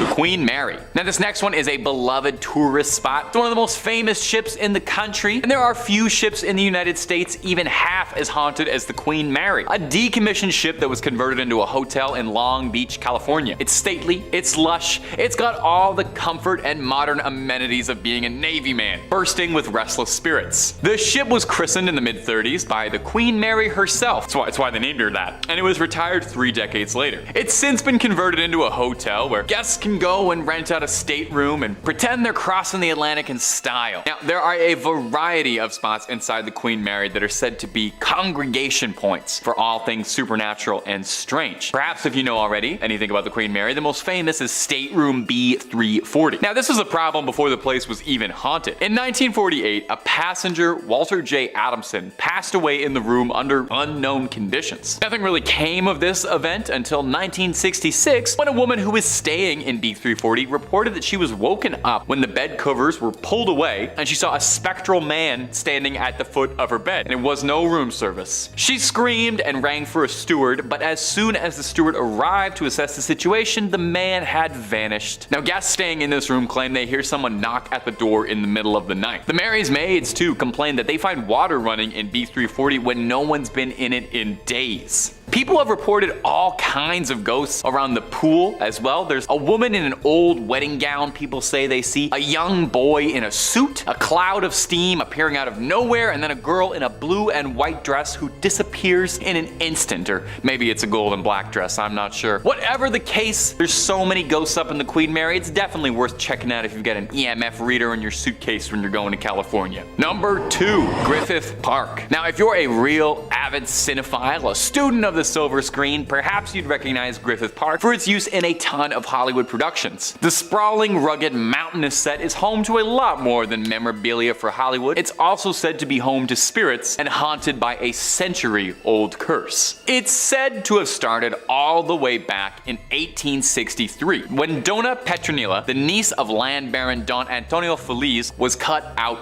of her will. She was spurned and placed a hex on his land and cursed him for this indignation. She vowed that the land would never turn a profit for him, and that as long as he lived there, he would suffer misfortune until his untimely death, and anyone who was stupid enough to own the land afterward would get the same treatment. Now, local historians say the man who negotiated the ranch's rights was slain in a saloon duel, and the land's new owner was fatally struck by bandits in Mexico, so not looking good. A wealthy industrialist would end up buying up 4,000 acres of the land in the 1880s, but he ended up donating the land to the city of LA after strife and all sorts of malfeasances were causing problems with his ownership. He ended up striking his wife in a rampage. Now, she survived, but he went to prison for 2 years and passed away almost immediately after his release. Pretty suspicious, pretty strange. The landowners all died in rags, their reputation tarnished, and now that it's LA property, Griffith Park wasn't making anyone particularly rich. Was Donna Petronilla's curse that effective, or just a series of sheer coincidences? There are some who say Donna still watches over the land, ensuring her vengeance is carried out forever. Some visitors to Griffith Park claim that they see her spirit haunting the ground. Her vengeful ghost is said to appear as a lady in an all-white dress who materializes before locals for a moment. And number 1, Mount Shasta. Standing nearly 15,000 feet in the air, Mount Shasta is a beautiful peak. And, if you believe the legends, it could be home to some of the strangest thing in the entire country. Really, just about every conspiracy theory out there has been leveled to this mountain at one point. We got UFO sightings, strange disappearances, paranormal hauntings, a lost city, lizard people. If there is a conspiracy about something strange happening in California, the odds are good it'll eventually reach Mount Shasta. It's even true of GTA 5. You look up Mount Iliad, there's so many weird mysteries going on there. Virtual, real, it's everywhere. The history history of mystery at the history of mystery. That rolls off the tongue beauty. The history of mystery. I'm gonna say that like 12 times. Sorry, editor. The history of mystery at Shasta goes back pretty far to the indigenous roots of the area. For the indigenous groups there, the mountain is a sacred place, sharing the territories of the Shasta, Wintu, Achimawai, Atsagewi, and Modoc, who all date their lineage back to when the mountain still erupted. Oh, it was a volcano. I kind of slid that under the door, but this thing used to like shoot lava. To the Modoc people, the mountain is home to the Gamakmak, the creator in their stories, and where the original bones of the Modoc people were first placed. Some observers still bring offerings to the mountain and to the old gods who are thought to reside over there. Tales of mythical creatures like Sasquatch are fairly common around the area and have been for years too, but like I said, that is just the tip of all the weirdness that's going on out here. One of the more interesting mysteries, and definitely the one I find most interesting, come out of Shasta is that of a lost city. There are some who speak of Lemuria, a theorized continent believed to have sunk over the Indian or Pacific Ocean. Theorists claim that some people survived this catastrophe and now the Lemurians live below Mount Shasta, presumably waiting until they can come and take over the earth, or maybe they're just chilling with advanced technology. Who's to say? This is where the lizard people come in, because there are people who believe that the Lemurians are actually the fabled lizard people. They live under Mount Shasta, and this is where they come to have meetings about what rap stars they're going to endorse to control the Illuminati. Of course, there's also the claims of UFO sightings. One particular flying saucer seen in February 2020 made rounds when a cloud in the sky looked exactly like a flying saucer, copying Jordan Peele's Nope. Officials denied it as just a lenticular cloud, but hey, take a look and decide for yourself, because it's definitely odd. So Mount Shasta, nothing but a good trail to hike up, or is it a home to a series of mysteries, bubbling and bursting, just waiting to erupt? Number 5, the Ghost Bride of Galvez. To Texans, it's no secret that Hotel Galvez is haunted. The Grand Galvez, as it's known now, first opened its doors in 1911, and since then has been said to be home to all manner of haunting, but the most retold story is that of Audra, the Ghost Bride of Galvez. Audra was a 25-year-old bride-to-be getting married there. Her betrothed was a young sailor who would frequently leave her on her lonesome while he was out on a voyage. During the periods where the sea would separate the two lovers, Audra would rent out room 501, climb out the ladder to the rooftop, and wait on the rooftop turret with love in her heart for her sweetheart to return. Now, one day during a catastrophic storm, Audra was told that her fiance's ship capsized, and overcome with grief, Audra took her own life on the roof of the hotel. Tragically, as if this wasn't sad enough, her groom would arrive a few days later, eager to surprise and re-encounter his bride as he'd survived the capsizing. And although he was never able to be with her physically again, if you believe the stories, she might still linger around the premises. Visitors claim that Audra frequents the 5th floor, and in particular, her spirit tends to hang around the matrimonial suite and room 501. Some claim they hear random doors slamming, or strong currents of chills, flickering lights, the usual who's who of a ghost haunting a hotel. Other stories tell of seeing a candle lit on the rooftop, wondering if it's the ghost of Audra still waiting for her beloved to come back to her. The attendants at the Galvez claim that there's difficulties making electronic keys for room 501 since they're prone to malfunction frequently. Visitors to the Galvez go out specifically looking for Audra now, hoping to catch a glimpse of the spirit. If you ever go to Texas, be sure to check it out if you're brave enough. And if you're looking for more freaky stories, true crime, ghosts, cryptids, basically the whole 9 yards, Top 5 Scary has all of that and then some. So click on that bell and click on through and subscribe and find something to scream at. But do that at the end of this video, okay? We got way more mysteries in Texas coming up. Number 4, the Icebox Killer. The Icebox Killer refers to an incredibly grisly crime that haunted Houston, and if you believe the conspiracies, might be entangled in a much larger web of interest. Take a listen to this brutal crime. On June 23, 1965, 2 Houston police officers were sent for a fairly benign wellness check and went to investigate the home of a suburban family, the Rogers, Fred and Edwina, and their son Charles. Edwina's nephew was concerned because he hadn't seen or heard from his aunt in a concerning amount of time. The 2 officers went to check the house and got no response from a knock. A look around in the backyard, they found a makeshift barricade on the back door, which was more than a little suspicious, so they entered the house. One of the 2 detectives opened the fridge instinctively and saw a pile of raw meat in the fridge. The detective dismissed it as boar or pig, and you can probably see where this is going. They opened the vegetable crisper and were disgusted at what they found: the heads of Edwina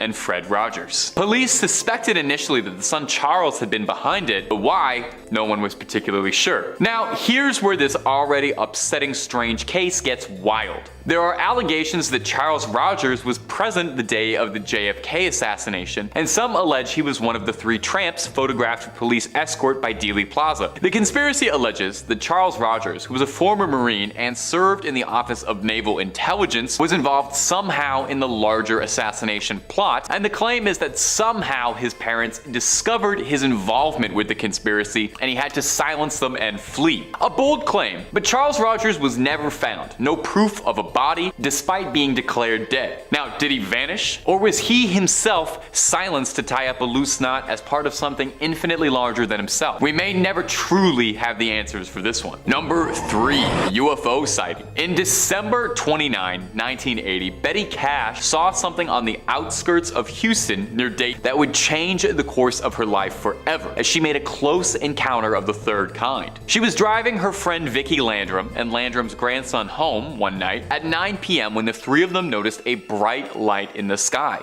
Betty Cash described it like this: "We didn't know what it was, but we knew there was something that was lighting up the sky. We all began to feel heat, and all of a sudden Vicki screamed for me to stop. When I stopped, I went forward and her handprint was embedded in the dash of the car, and I thought, well, I've got to see what this is. So I got out, I walked towards the front of the car, and I stood there looking up, trying to figure out what this object was. Then a diamond-shaped object appeared with flames shooting out. The heat was tremendous. When I reached for the door handle, the door was so hot I couldn't even begin to open it. The only thing I was thinking was, are we gonna get out of here alive? And then seemingly as soon as it appeared, it disappeared, and Landrum stated that moments later, a large squadron of black helicopters soared over the area. After the choppers cleared, Betty took the Landrums home and retired for the night. The next morning, however, Cash said she was extremely sick, suffering from nausea, vomiting, diarrhea, weakness, and an intense burning in her eyes. Now here's where things get curious. Landrum and her grandson all reported the exact same symptoms. Over the next few days, Cash said her symptoms worsened so much, with large blisters forming on her skin, she eventually had to be taken to a hospital where she was treated for radiation poisoning, and she lost large patches of skin and clumps of hair. To date, there has never been a conclusive answer to what happened to Cash and Landrum. The US government denied any involvement and said they don't have any diamond-shaped crafts like that in their fleet, and it wasn't from their government. Was the military testing new technology on unsuspecting victims? Was it a craft from another world touching down for a moment? There are so few answers and so many questions for this unsolved mystery. Number 2, the death fields. There is a stretch of I-45 highway between Houston and Galveston that is notorious to locals due to the string of violent, horrific crimes that have all occurred there since the 1970s. Since the first body was discovered, it's been thought that anywhere from 33 bodies have been discovered there, and the truly horrifying thing is how little police and authorities seem to have on this case. Initially, detectives believed that this work was that of a serial killer, due to the sheer number of bodies being found in the area, but over time some have wondered if it could be multiple criminals. Most of the victims have been young women, typically around college ages. The FBI has said that the agency's behavioral experts have created a profile of a possible killer, but there are no known witnesses to any of the crimes and no common person to connect them all. An official statement that was given by the FBI said that the signs point to one killer, although multiple killers can't be ruled out. Given the nature of the area where the bodies were found, it was likely someone with roots in the area, someone who would have known these fields were a good place to hide a body. In 1998, a man named Edward Howard Bell was arrested and claimed to have been involved in the deaths of 11 girls in Galveston County. And although he was a suspect in the aforementioned I-45 case, police unfortunately didn't have enough evidence to tie him to those larger crimes. Only one death on the I-45 was ever convicted, when Louisiana police arrested Kevin Edison Smith in 2009 on a completely unrelated charge. A DNA test found that it matched the body of a girl who had disappeared from Texas in 1996 and whose body was tragically found on the I-45. From this confession and conviction from 2 different criminals, it's suspected that multiple people were involved in these grisly crimes. Hopefully one day this case can be closed for good and the I-45 can go back to just being a highway. And number 1, the servant girl annihilator. perhaps one of the most infamous criminals to ever live in Austin, and to this day is still anonymous and possibly will forever. The servant girl annihilator, absolutely brutally named, I cannot believe they called him that, was a serial killer who preyed on young women in Austin between 1884 and 85. He is thought by some to be America's first serial killer, hardly a badge of honor, if you ask me. He attacked wantonly, and despite his name, he was not exclusively targeting women. He fatally attacked 7 women, 1 man, and additionally seriously injured 6 women and 2 men. All of his victims he would attack indoors while asleep, and then would finish the job outside, leaving them to be found. His victims were all posed in similar manners, and were all found with a sharp object inserted into their ears. Texan lawman started a manhunt for the criminal, arresting 400 men in the year of 85 in a desperate attempt for any leads on who was terrorizing the community. Interestingly, the top theory of elected officials at the time is that the servant girl annihilator couldn't possibly have been committing all of these crimes by himself as one lone deranged criminal, but rather an identity shared by a group of men carrying out heinous acts all together. Now, in the end, no one was ever successfully accused of being the servant girl annihilator. And what happened to him was additional police patrols and civilian militias around Austin ended up scaring the annihilator off. Or so you think. A theory, although an outlandish one, is that the servant girl annihilator would move to London to continue his crimes, as 3 years later, the Whitechapel killings would start and Jack the Ripper would terrorize the streets of London, leading to some people suspecting that maybe these 2 lunatics were connected in a way. Think about that, a globe-trotting serial killer wasn't content with just one, had to move, get 2 different scary nicknames. Imagine if both your nicknames were Servant Girl Annihilator and Jack the Ripper. A little much for one guy. In first place, we have a case of human combustion. What can I say? I thought I'd end today on a fiery note. On July 2nd of 1951, in St. Petersburg, Florida, Mary Reeser was visited by her son, Dr. Richard Reeser, in her apartment and mentioned during their conversation that she had taken 2 mild sedatives and planned to take 2 more before bed. Hey, whatever helps you sleep. Later that night, she would fall asleep in an upholstered chair for the last time, as she would become the victim of an apparent house fire. The next morning, Mary's landlord reported smelling smoke around 5 a.m. But it wasn't until 8 a.m. when she went to go deliver a telegraph to Mary that she would smell the smoke again. She discovered soot in the hallway, and the doorknob leading to Mary's apartment was too hot to grab, so she enlisted the help of nearby house painters to get into the apartment. What they found inside said apartment was truly horrifying. Mary's skull was reportedly shrunk to the size of a cup, and parts of her spine also remained. Her left foot was found still in its black satin slipper with the skin unburned, but the rest of her remains had been completely cremated. What makes this case even more odd, because that wasn't odd enough, was the environment of her surroundings. Fun science fact for everyone: in order for a body to be cremated, the body must burn at 3,000 degrees Fahrenheit for 3 to 4 hours. But somehow the surrounding area of Mary's chair and the rest of her apartment were relatively unaffected. The walls had no burn marks and showed no signs of scorching or burned paint. Light switches were melted, but outlets were still completely functional. Candlesticks had melted, but their wicks stood upright. And a stack of newspapers close to the chair was undamaged. You know, the easily flammable thing. Mary's neighbors were also unaware of the fire. Look, I can write off a list of things that wouldn't faze me from a neighbor at this point in my life, but the smell of smoke is definitely something I would be freaking out about. The FBI eventually came up with some form of cover-up, but I'm not gonna waste anyone's time with that since it doesn't make any sense.